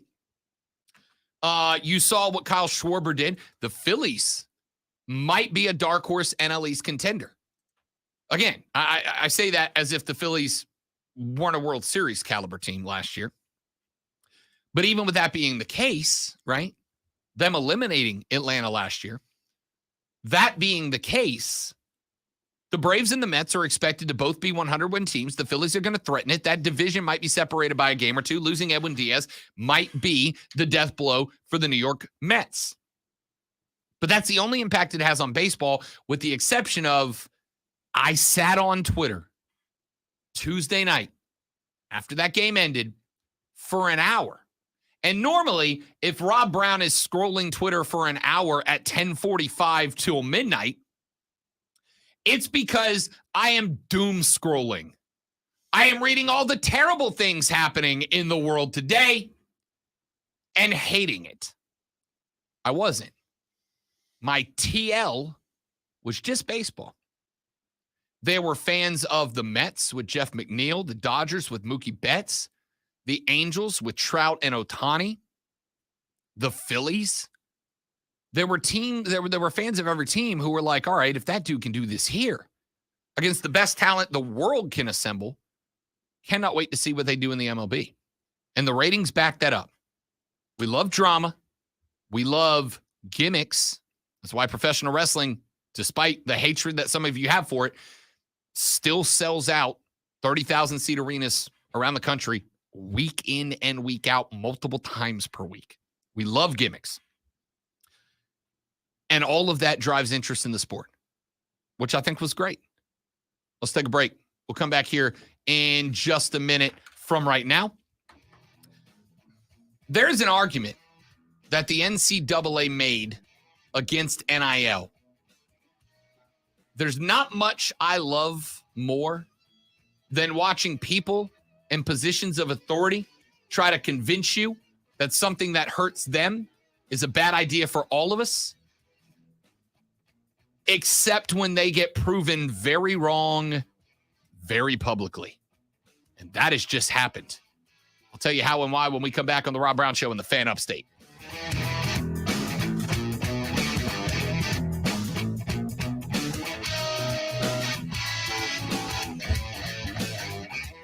That's what we like to call poetic justice. Correct. All right, guys, I'm going to run and grab a Gatorade out of the office. I will be back in 1 minute. Don't go anywhere.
I'm an idiot. I'm sitting here answering questions without looking at the stream. Didn't even realize it wasn't on the stream.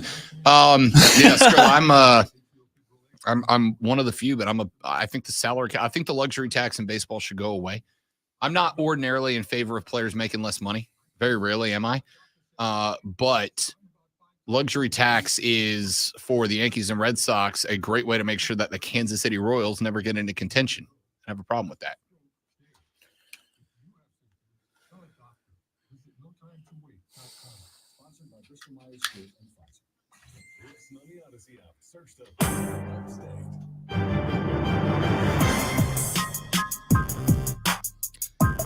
Sweet. Let me start this entire segment over. Wow. Coming hot out the gates, Rob Brown. Well done. Try that again. Sweet 16 basketball starts today, 3:30 p.m. We get our first game coming up in the next hour. We will take a look at today's matchups, betting favorites, odds-ons, and predictions. But I want to talk about the tournament in a different way here in just a minute.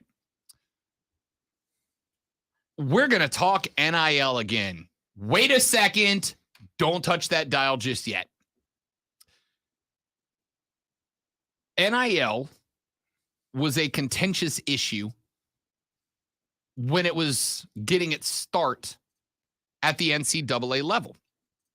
So contentious, in fact, that multiple representatives went in front of as high as the Supreme Court in order to argue that NIL, players getting paid, would detract from what Americans love about college sports.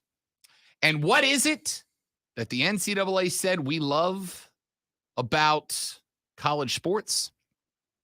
Amateurism. We love that these are kids who aren't professionals. And I guess the NIL was going to break that, according to the NCAA. Now, I'm sure that there are more than zero people who, when athletes started making money, said, I'm out. But if you look at the numbers behind the complete and total audience of March Madness, you wouldn't see that. Mark Emmert testified in the O'Bannon v. NCAA case that NIL would be, quote, tantamount to converting college sports into minor league sports. And we know that in the U.S., minor league sports aren't very successful either for fan support or for the fan experience. Well, we told you a minute ago that the World Baseball Classic had over 5 million Americans watching it. That was one of the most successfully televised baseball games in years. First round of the men's NCAA basketball tournament last Thursday, according to CBS and TNT, averaged at any given point, and keep in mind, this is during the work day, right? Now, you hear the story every year about the fact that the NCAA tournament cost the country billions of dollars in productivity on its opening 2 rounds, which is fine. Probably true. But this is on a work day. Throughout the second half of the workday, on Thursday and Friday, CBS and TNT reported that they had an average of 9.2 million people watching. That is, at any given time, 9.2 million people watching NCAA tournament games on Thursday. And they crested 9.3 million people watching tournament games on Friday. Now, the women's tournament plays to a much smaller audience. On average, over on ABC and ESPN, it played to just 257,000 people, which is, in my opinion, an unfortunate number compared to the men's tournament. But that is up 27% over last year. That's a pretty good push, right? Pretty good push. Now, that was without competition from the men. When we get into the last two rounds of the women's tournament, that number will likely come up, but so will the men's. We are now 2 full seasons into the age of name, image, and likeness. And it turns out, according to television revenue, that nobody cares. And again, I use the word nobody in a colloquial in a linguistic sense. Nobody cares. I'm sure there are a few people who have backed out because they just, for whatever reason, can't stand the thought that athletes can make some dough, some cheddar, some cheese, some paper. But ratings-wise, the numbers are up. This tournament follows a college football season, according to Yahoo Sports, that ESPN said was the most watched in 5 years. Fox Sports has claimed numerous record-breaking viewership numbers, including a Michigan-Ohio State game featuring 2 teams fighting for a playoff spot. That 17.1 million people watched. Now, March Madness. I actually think basketball has benefited from March Madness. There are beliefs, whether it is true or not, that Gonzaga's Drew Timme stuck around because he knew going to the G League might not make him as much money as NIL, or that another year at Gonzaga would give him more experience, more practice, more ability to be a solid NBA player when he gets there. And the NIL money gave him justification to stay and take that experience. So it was a combination of not just a paycheck for being Drew Timme, but a paycheck for being Drew Timme that is accompanied by high-level competitive basketball that allowed him to profit on the side. Kentucky's Oscar Tshiebwe, same story. What I think we can take from the numbers is that the NCAA and a lot of y'all said that NIL would actually be a curse, not a blessing to college sports. That it was going to hurt viewership. People were going to stop caring. Oh, it's just minor leagues now. I don't want to watch. And just like I told you it wouldn't, it has had no impact. In fact, quite the opposite. Over the past 2 years, numbers for March Madness have gone up. Numbers for college football have gone up, if you believe the networks. And sure, the networks absolutely have a reason to lie. But if you believe the networks, the numbers are up for college sports during the NIL era. The NCAA tried to argue against this. Why? Because when dollars go into the pockets of athletes, they have to come from somewhere. And the NCAA was terrified that it would come out of their pockets. This was never about amateurism. This was never about, oh, we're going to make college minor league sports and Americans don't like minor league sports. This was always entirely and completely about the fact that the NCAA went, our top tier dollar makers are going to make slightly fewer dollars. And we're not on board with that. And now that we have got 2 full years worth of ratings, 2 full football seasons, and at least the first 2 rounds of the March Madness tournament ratings in, not only have the numbers not come down, which proves that all of the arguments of people will care less if the athletes getting played were bunk from the beginning, but the numbers are going up. And NIL may very well be a reason for that.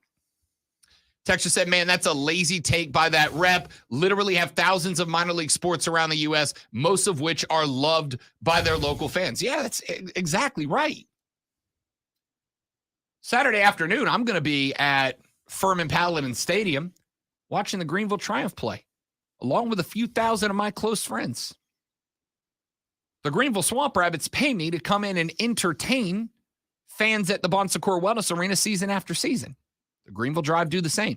All minor league, all successful, all not going anywhere. Now, no, they're not packing 110,000 in like they did at the Big House.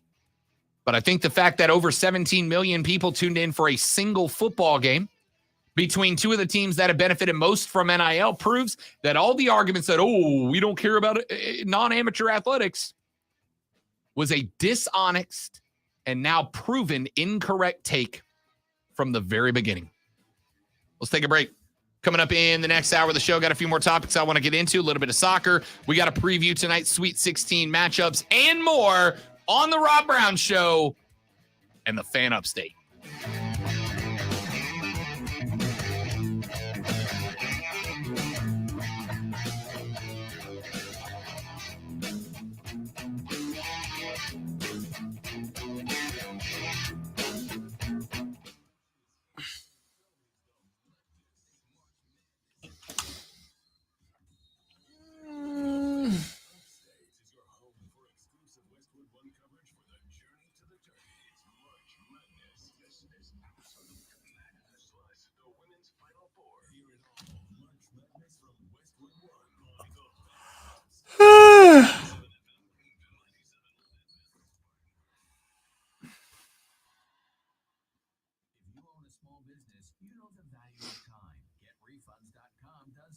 That's why they've made it easy, no matter how busy you are, to apply for the Employee Retention Credit, or ERC.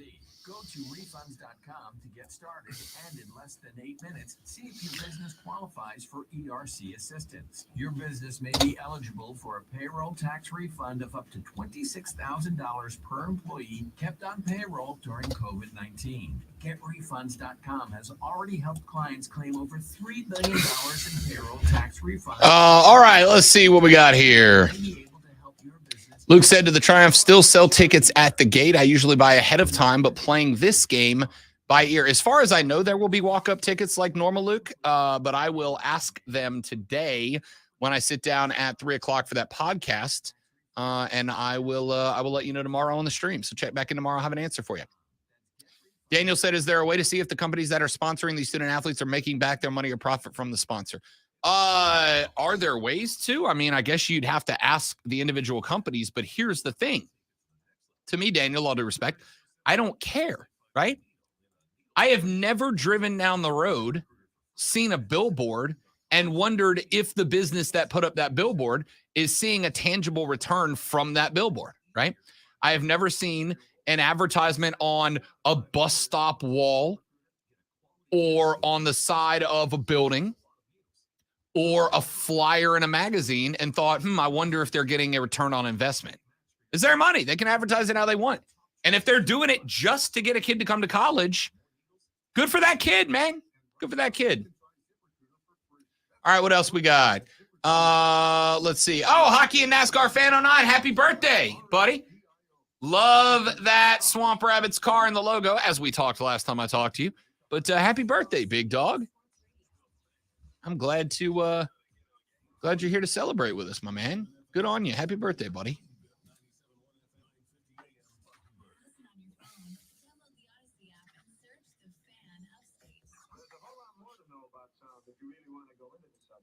Your smart speaker. Just say play 97 The Fan Upstate on your HD radio, WFBC HD3.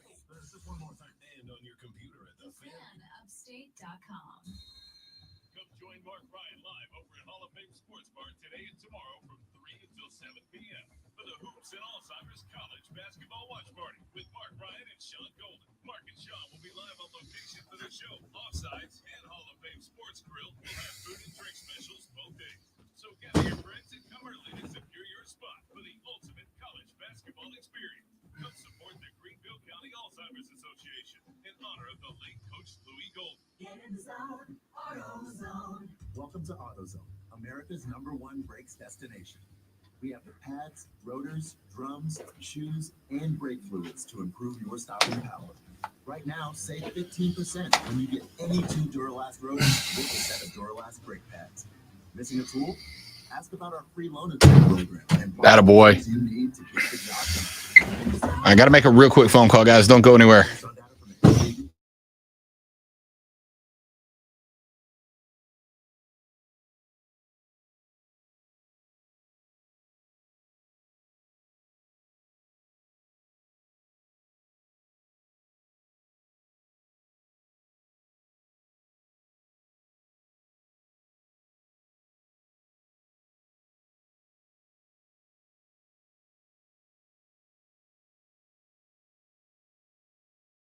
It's easy. Auto Trader. The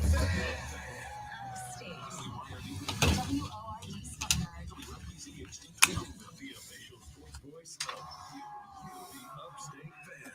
CBS Sports Radio. Live from the freeways here. Man, check this out. You're on official Rob Brown lockdown. Represents being real. Yeah. See, unfiltered sports talk. Manufactured locally for the Carolinas. Lockdown. This is the Rob Brown Show. Get wrong. Only The Fan Upstate.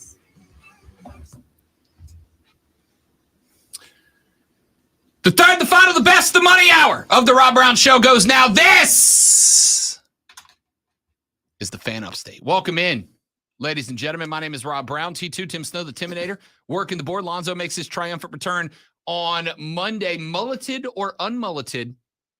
We don't know. Hopefully mulleted. Hopefully very mulleted. I'm betting against it, though. Right? I'm betting against it. I'm betting against it, but I'm extremely hopeful. I tried to talk him into it.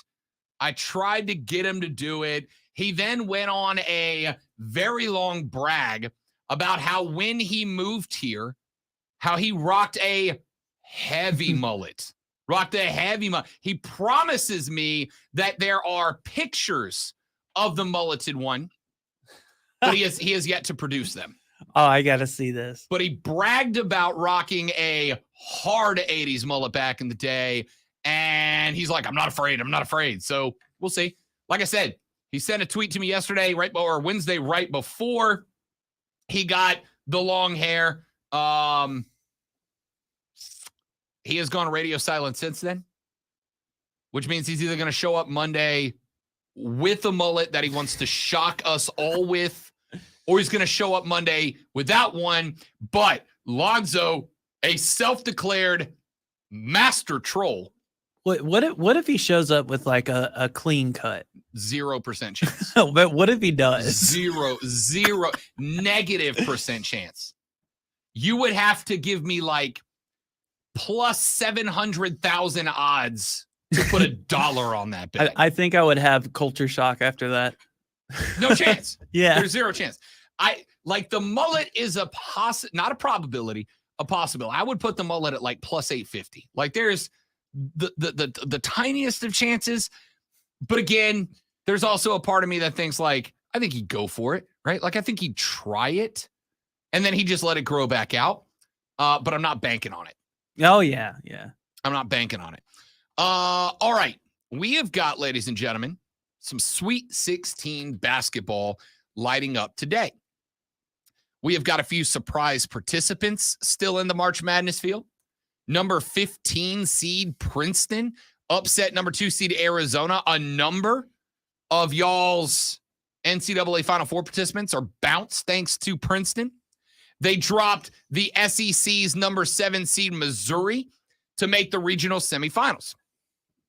Arkansas, an 8 seed under Eric Musselman, the unshirted one. 8 seed Arkansas shocked my national championship pick, the Kansas Rock Chalk Jayhawks, in the second round, and then upset tournament darling number 9 seed FAU. They're in the Sweet 16 seed. 9 seed Florida Atlantic is in.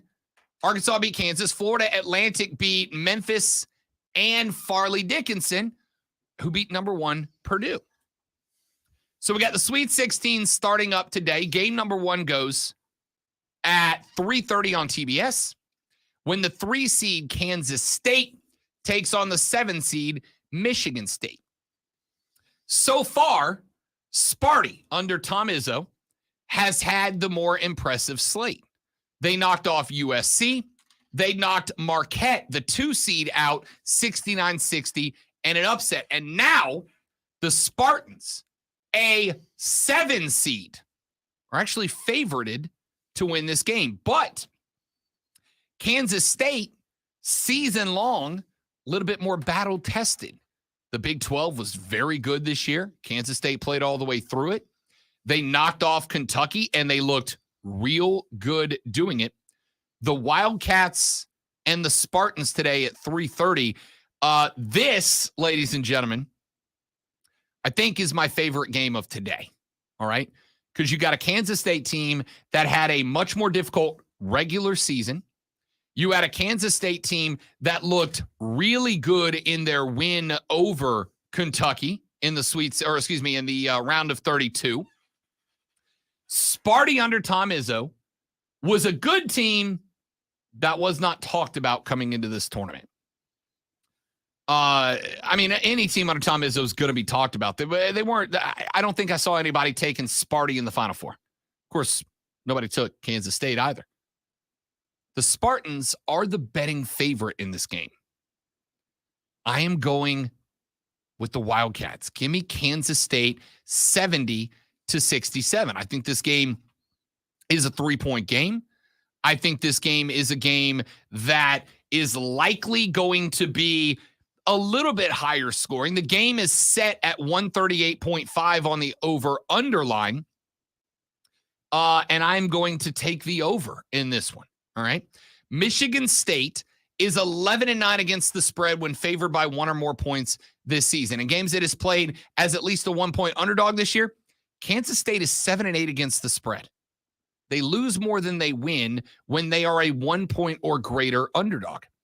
These two teams average 145.7 points per game combined. That is over 8 points more than the over-under set at 137.5.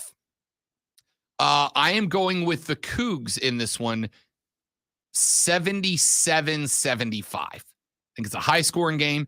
Two teams that love to push the pace. They will do it against each other. Then after that one's done at 4:15, number 4 UConn versus number 8 Arkansas. Eric Musselman, head coach of Arkansas, is a guy I gave a lot of love to last year. And I've said a number of times that Eric Musselman is my illustration of the fact that players, especially in college basketball, players do not play for the school. They play for the coach, right? If I am an athletic director looking to hire a new basketball coach, the number one thing I'm looking for, I would love a pedigree. I would love to have a coach with a reputation and history of winning. I love a great basketball mind. But perhaps the most important thing that I'm looking for is a guy who connects with players. Players in college basketball do not play for schools. They do not play for logos. They do not play for mascots. They do not play for love of any of that. They play for a coach. Eric Musselman is the perfect example. Musselman went to Arkansas, a place that has not had success on the basketball court for a very long time. And now all of a sudden, Arkansas is in the Sweet 16.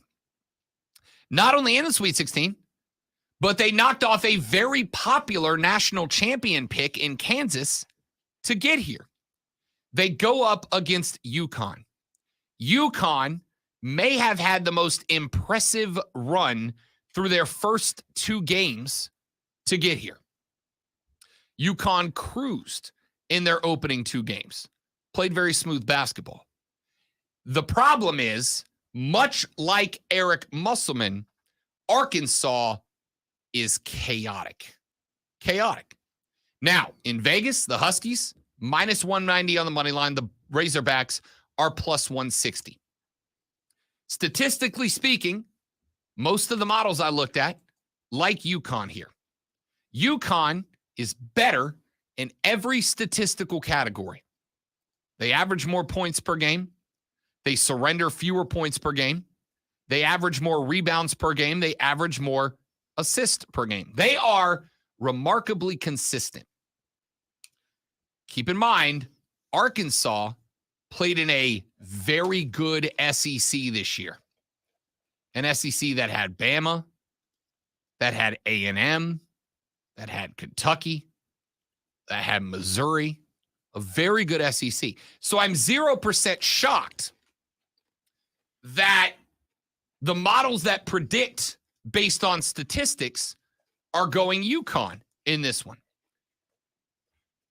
But I'm taking Arkansas.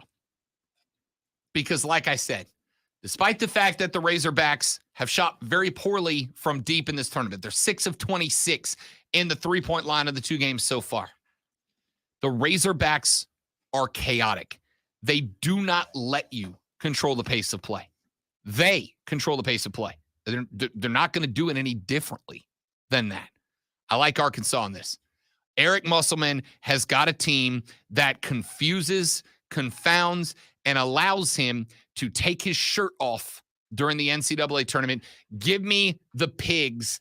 I'm going to take them 72-70 over UConn to place an 8 seed in the Elite Eight. Coming up at 6 p.m. tonight, Tennessee versus FAU.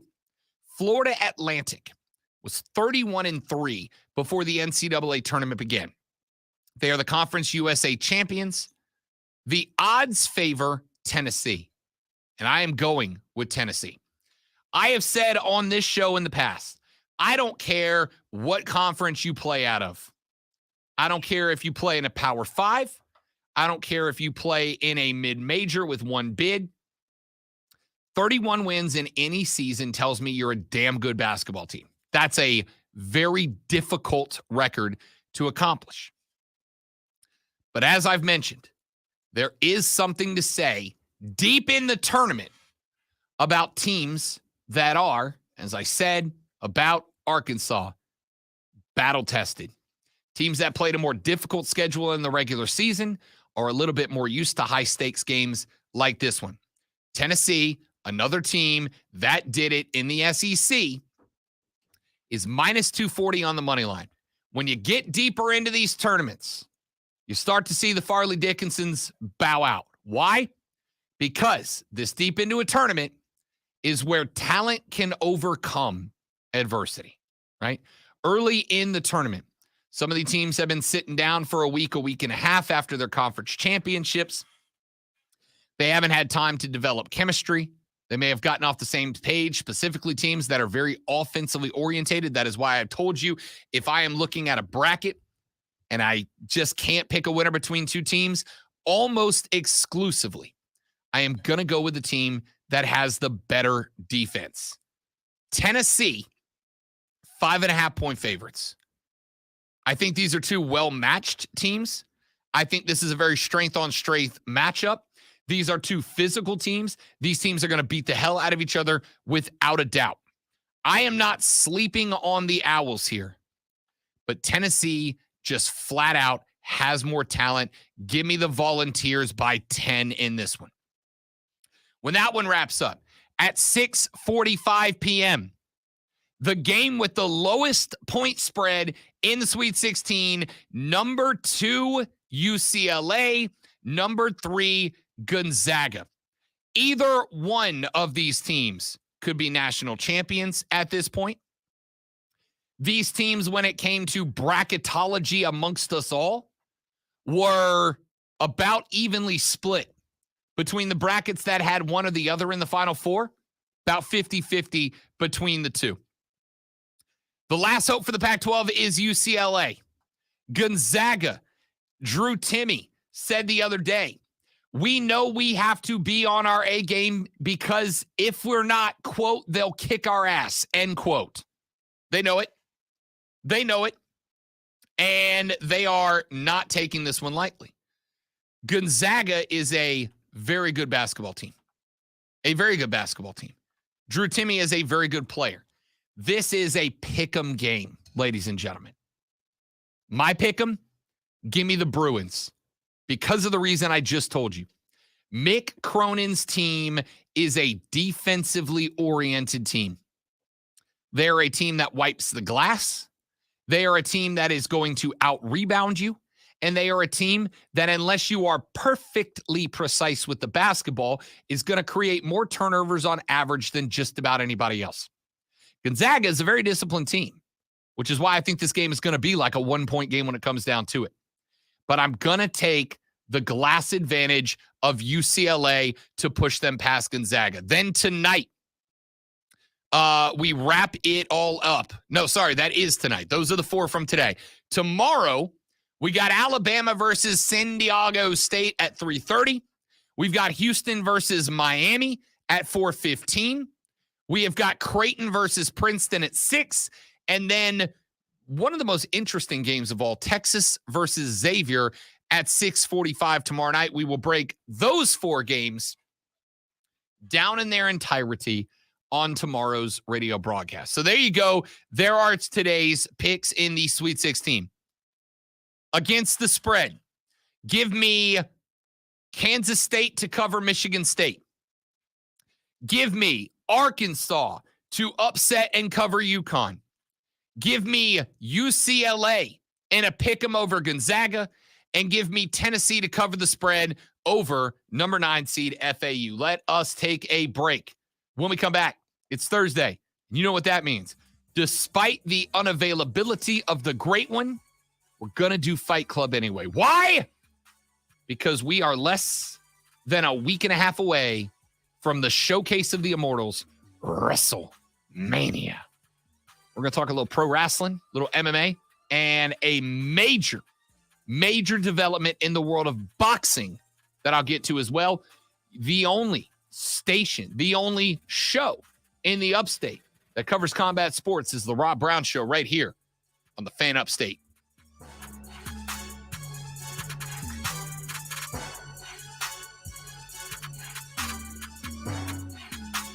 Yeah, let's do it here.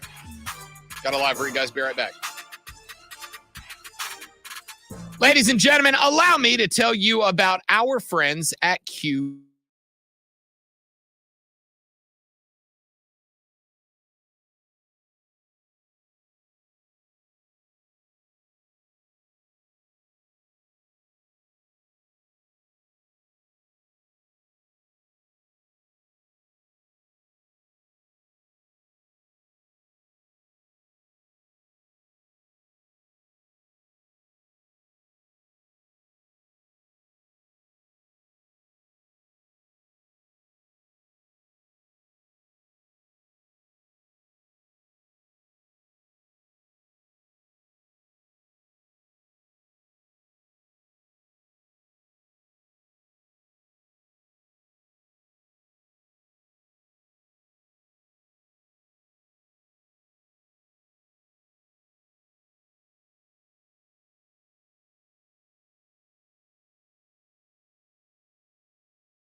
All right, dudes.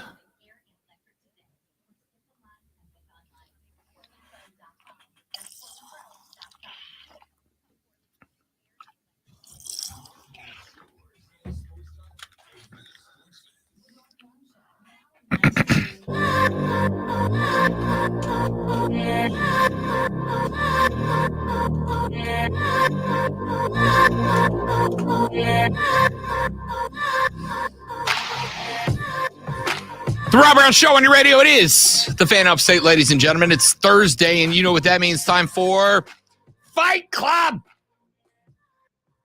I want to start with a little boxing news. You guys know I am a fan of the sweet science. You guys also know that I am disappointed by the direction that boxing has gone in. Why? Because it has gotten to the point where the biggest fights don't happen, or at least don't happen the way that they should. And now it has happened again. A while back, what was established was a de facto 4-man tournament to be crowned the undisputed heavyweight king of all the land.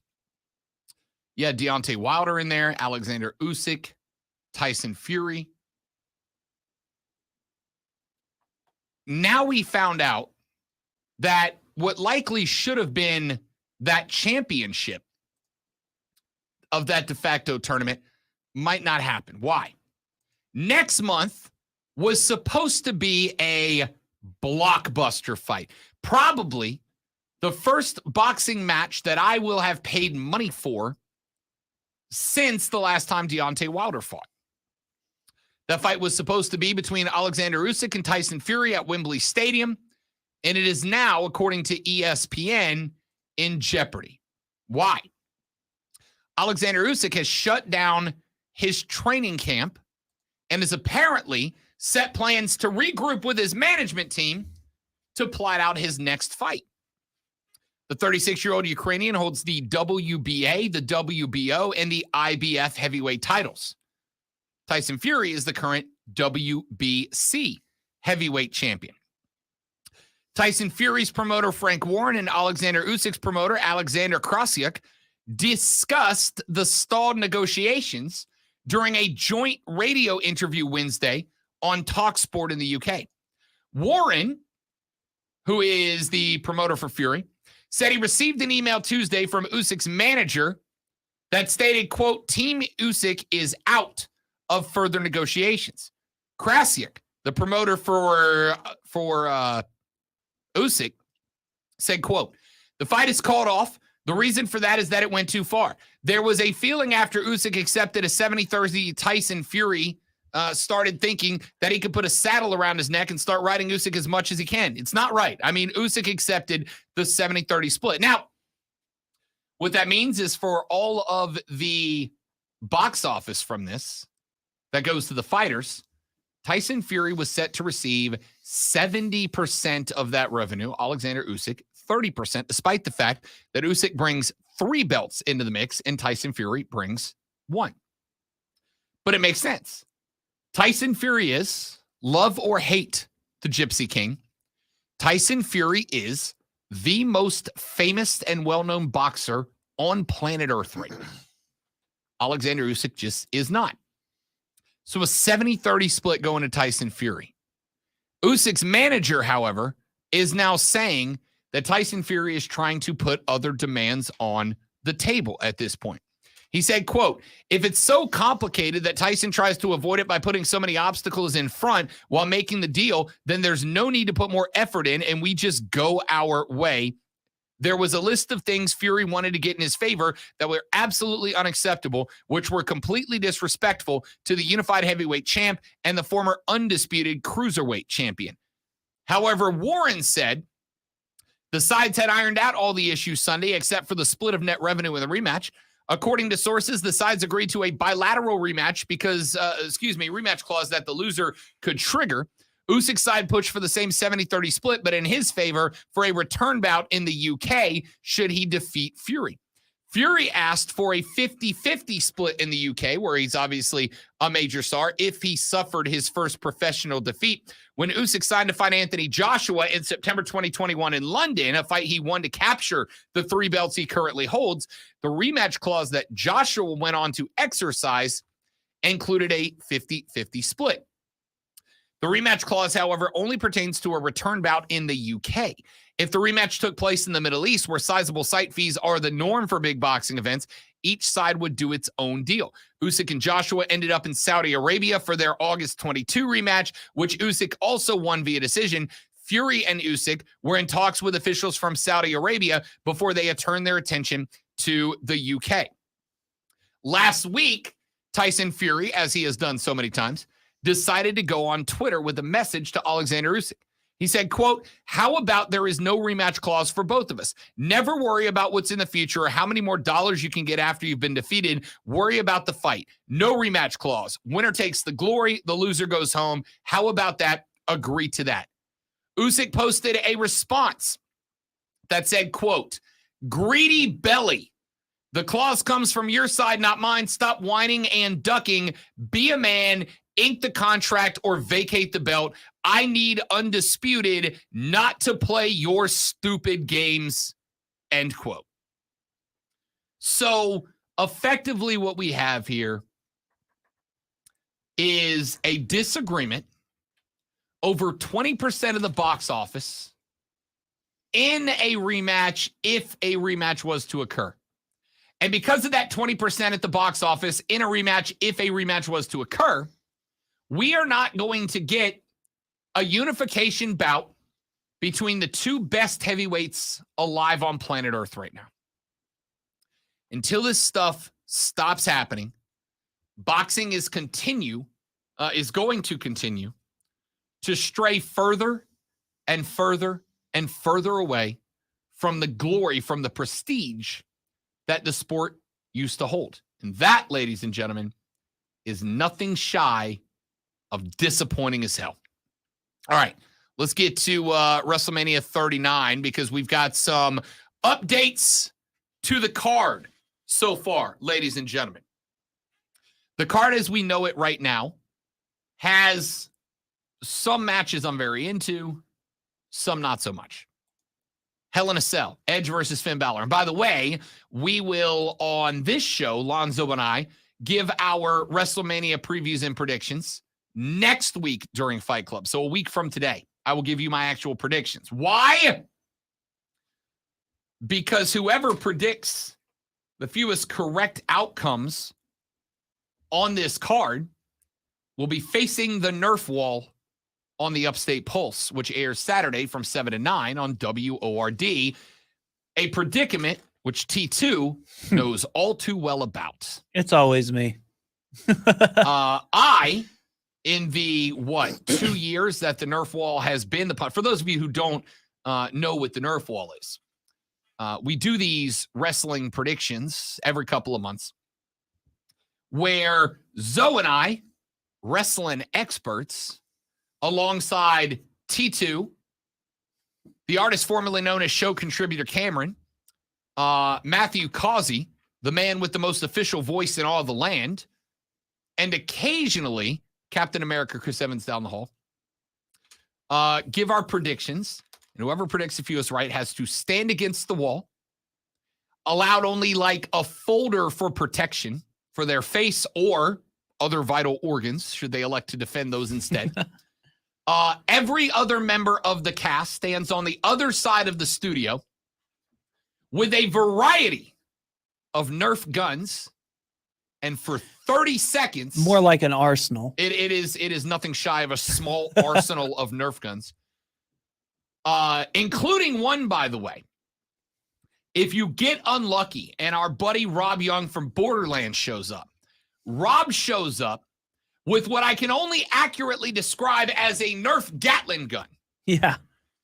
This gun, when he fires it up, is battery operated and produces a very audibly bzzz when he's ready to go.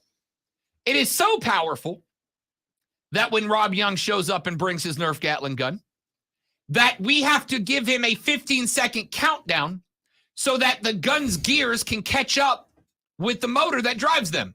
Yep. So far, Rob Brown has successfully avoided the Nerf wall throughout his career.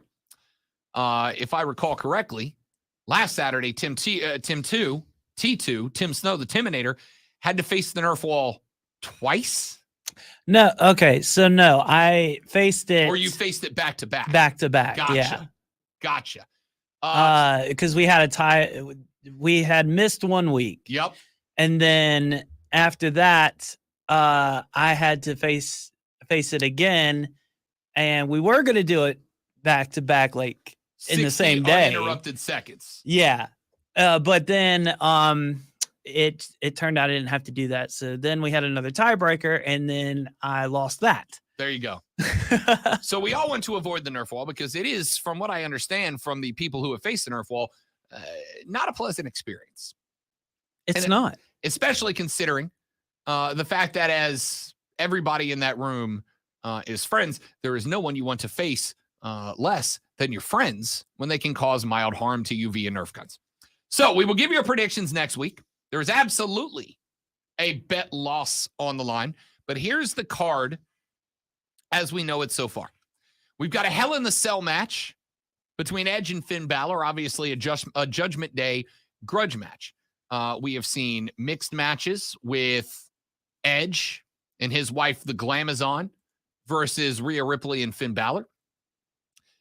This rivalry, if I may be honest, has probably been going on just a touch too long. But Edge has a few times given us some very interesting promos that kept it just fresh enough to keep me interested. We know that there is now a 6-woman tag team match on the list. We knew that Trish Stratus and Lita were both going to be involved, but the common thought was that one of the two of them would be in Bayley's corner, one of the two of them in Becky Lynch's corner. Instead, both of them will be alongside Becky Lynch as they take on Damage Control, Bayley, Dakota Kai, and Io Sky. I am going to say, as somebody that had and frankly maintains a massive crush on Lita, because absolutely give me a woman who doesn't give a damn about what anybody thinks about her. Lita did not look good the last couple of times she's been in the ring. All right. It's just not been great. So I'm not as pumped about this as I should be with a couple of Hall of Famers in there. We got Seth freaking Rollins taking on Logan Paul. I can't stand Logan Paul. Just as a person, I can't stand him. Unfortunately, the dude's a hell of a professional wrestler. Unfortunately for me, really good wrestler. Seth Rollins and Logan Paul have had some interesting segments. This will be a passive watch. Like I'll be into it, but I'll be watching passively. You got a WWE United States Championship match when Austin Theory, your current champ, takes on John Cena. Cena came out a couple of weeks ago and just absolutely smoked Austin Theory on a mic, as he is wont to do sometimes. Very intrigued by this matchup, primarily because Austin Theory has gotten dramatically better since he has become your United States champion. But he's going up against the legend. And the question is going to be, does John Cena do the job and lay down for Austin Theory? Right? I got to think the answer is yes. He's a vet. He's obviously spending more time in Hollywood than in a ring right now, but you never know. You've got a triple threat match for the WWE Intercontinental Championship between Sheamus, the Celtic Warrior, Drew McIntyre, the Scottish Warrior, and of course, friend of the show, WWE Intercontinental Champion Gunther, who we had the opportunity and privilege to interview about 5 weeks ago on the station. Great guy, by the way. Stellar dude. That might be the best match of the night that nobody's talking about. Really interested in that. Brock Lesnar versus Omos. Okay, cool. Undisputed Tag Team Championship. The Usos taking on Sami Zayn and Kevin Owens. This is the highlight of the match, of the night, pardon me. Predominantly because it's part of the Bloodline storyline, which is the best storyline WWE's had in a number of years. Does Jay turn on Jimmy? Do Jimmy and Jay lay down for Kevin and Sammy? Do they turn on Roman the next night? How does this all play out? You've got obviously the continued involvement of Cody Rhodes, who was instrumental in bringing these two guys back together. I don't know, man. Like there's so many ways that story could go, and I'm very excited to see what they decide. You got a Raw Women's Championship matchup between Bianca Belair and Asuka. Should be good. New look Asuka's fun. Bianca Belair is probably the best female wrestler they've had on the roster for a very long time. Of course, the SmackDown Women's Championship as well with Charlotte Flair versus Rhea Ripley. I should be more into that than I am, right? But like we've done this with Charlotte Flair. We've done it a number of times. She shows up, she wins the belt, she goes to WrestleMania, she loses the belt, she goes away for 8 months, she shows back up 8 months later, she wins the belt, et cetera, rinse and repeat. And then, of course, your top card on the match right now, Roman Reigns, the Tribal Chief, taking on the American Nightmare, Cody Rhodes. The match itself is not interesting. What's interesting is that WWE has a very difficult, I think, decision to make on their hands. On one hand, if Roman Reigns retains the belt, Roman Reigns can be the first 1,000-day champ in a very, very long time. If Roman Reigns retains the belt, he will solidify what is already, I think, a championship run that is frankly worthy of a first-year Hall of Fame induction. Whether he does or doesn't, and more importantly, how he does or doesn't, is going to be what I'm most interested in finding out about. And we will talk about that when we get closer next week as well. Final couple of things we will get to. Dan, the superfan man, texts into the show, 71307. Start your text with fan. He said, how can Vegas allow betting when it's been fixed before it was open to bet on? They can change the script. So there's a couple of things at play here. Number one, WWE is obviously remarkably secretive about the winners and the losers, right? SmackDown a few weeks ago was very interesting for me because when we go, we get seats underneath the hard cam to the left that are directly behind the television production control board, right? And we could see from our seats, although I had to be a little sneaky, use my cell phone camera and zoom in on it, we were actually able to see the show rundown. So we knew the spoiler matches of the night, the surprise matches of the night before they happen. But what's not on there is the winners and losers. They don't tell you who's going to win and go over, who's going to lose and do the job. WWE basically keeps that information between like a few people. Whoever's running the show at this point in time, assumed to be Triple H. The referee, who's going to make the 3 count. The person in charge of producing the match, that's the person who works with the 2 wrestlers throughout the week to get them on the same page for the match that's going to be run. And the wrestlers themselves. And on top of that, they have been known many times to change the ending to the match when the match is happening, right? Something happens in the match and the person running the show goes, oh, wait a minute, the story's going to be better if instead of that guy winning, that guy wins. The referees all wear an earpiece and they'll get on and go, change the ending. We're going to have so-and-so go over so-and-so instead of just change the ending, let them know. And then the ref tells them, hey, guys, flipping the script, right? Flipping the ending. So they can allow us to gamble on it because even though it is scripted, there ain't but maybe 8 people who know the ending of the match before the match happens. Every now and then, it'll get out on the dirt sheets, and if that's the case, Vegas will take it off the board. But because of the fact that they can change the match within the match, they won't. There's a discussion going on right now, I believe, in Pennsylvania that would allow WWE, professional wrestling, to become a gambled upon topic if it goes through in a state. The reason we're all paying attention to this is because if it goes through in a state, other states become more likely to let them jump in. Why does the WWE want this to happen? Very simple. Gambling drives viewership. You may not be a fan, but if you've got the opportunity to drop some coin on a sporting event, and trust me, I know, I'm the dude that has stayed up till 2 a.m. watching cricket when I don't understand how the hell cricket works. because I put $2 on the Australians to beat New Zealand with no idea how the game even freaking works. Yeah, if I can put some money on wrestling and tune in to win some money, I'm going to do it. All right, let's take a break. We'll come back. Twitter trending topics to wrap up the show, and then we call it a Thursday next on the Rob Brown Show on the Fan Upstate.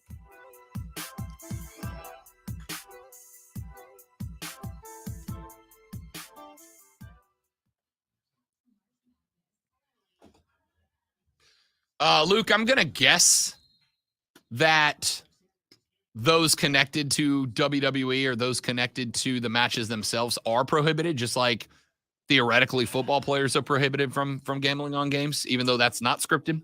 I don't know. It's a great question. I'm going to say my guess is no, they would not be allowed to gamble on those matches. Question mark. Who knows?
Luke says, does your arm say because they're focused? It says focused.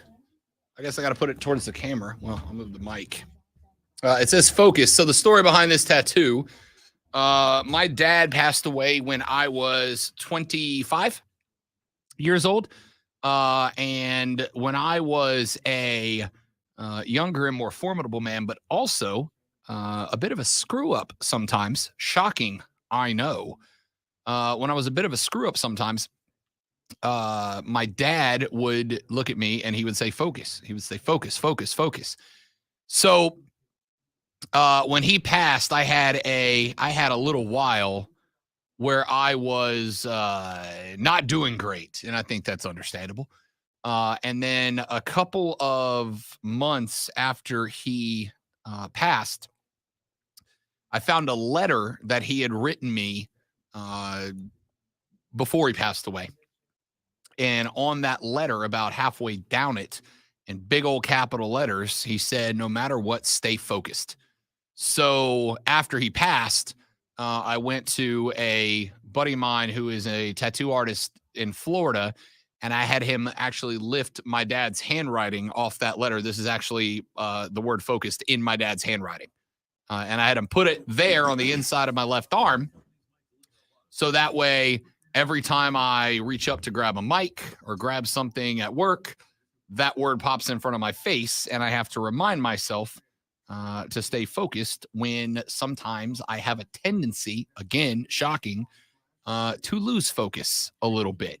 So this is the word focused in my old man's handwriting to remind me to keep my collective boat together. But thanks for asking. You didn't ask for that story, but I love telling it. That's pretty cool. My wife did something similar. She got her grandmother's handwriting lifted as well.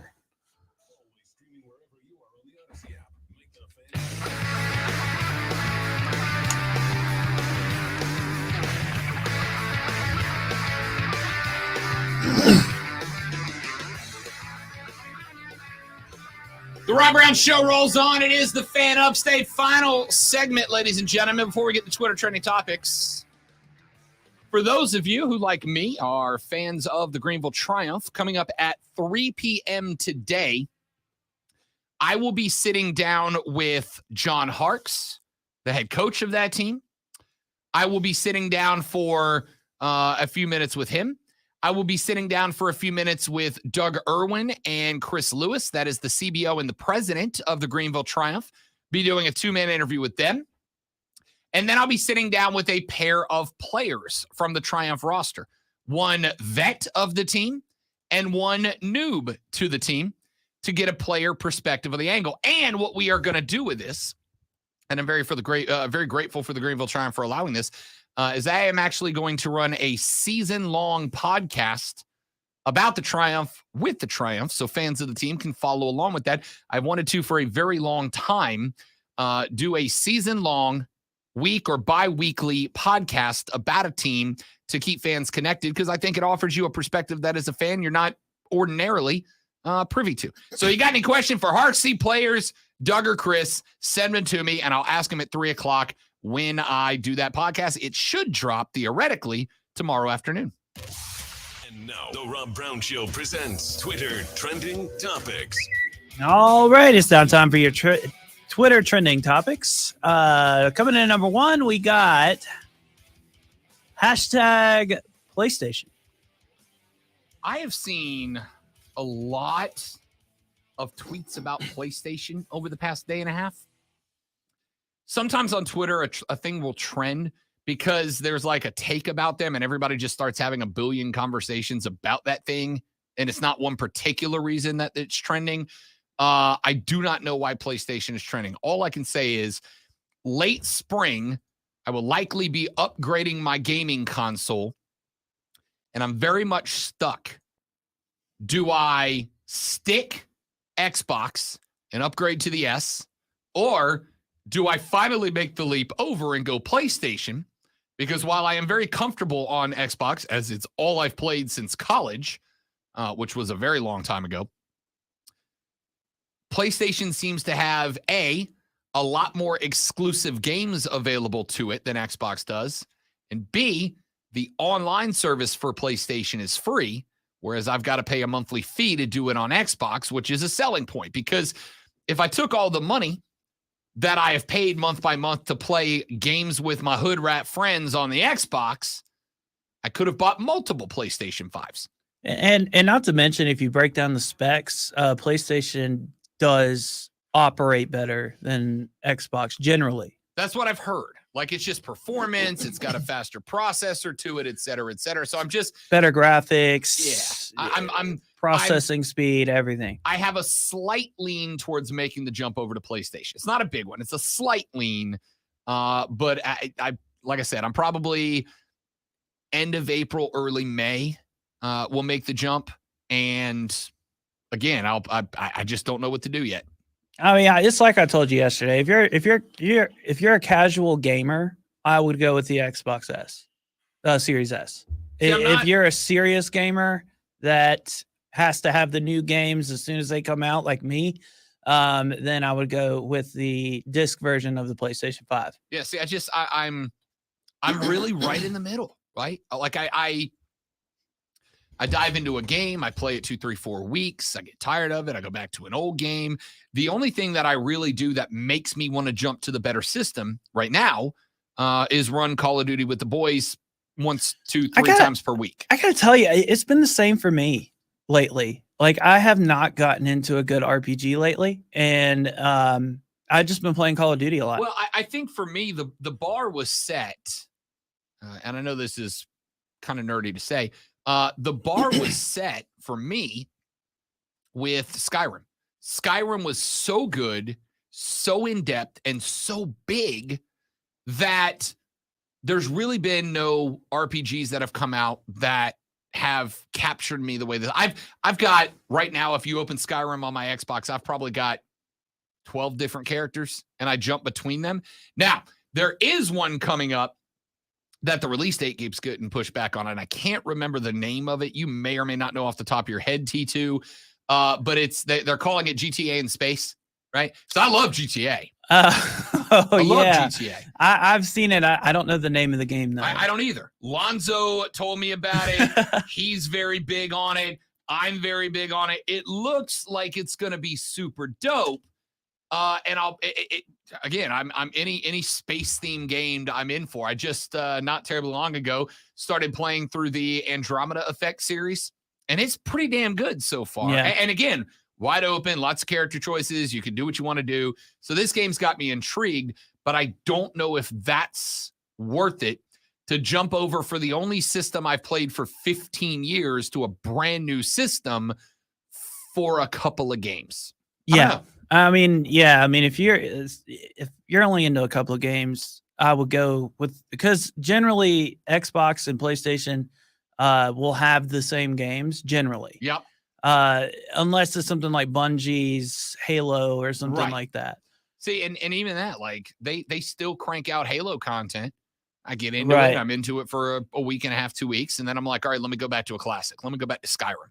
The other aspect of it, I mean, I can keep the Xbox that's what I One keep doing. I plugged keep in. going back. I keep going back to old games. Exactly. So that's the other angle, is I can keep the Xbox One and still play the old games that, the comfort food on Xbox One. Right. I just don't know. Ladies and gentlemen, that's the show. If you got any questions for the Greenville Triumph staff, coach, front office, players, etc., send them to me on Twitter at The Rob Brown Show, or email them to me, rob.brown@thefanupstate.com.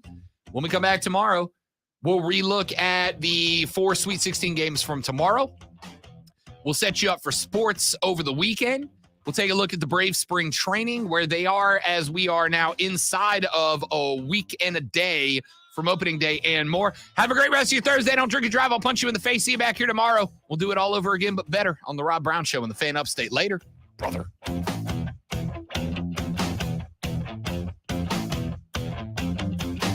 All right, dudes and dudettes, you're all amazing people. Thank you guys so much for watching and hanging out. You are the best. I got to run because I got to get that podcast set up for this afternoon. I will see you back here tomorrow. Have a lovely rest of your day. Goodbye.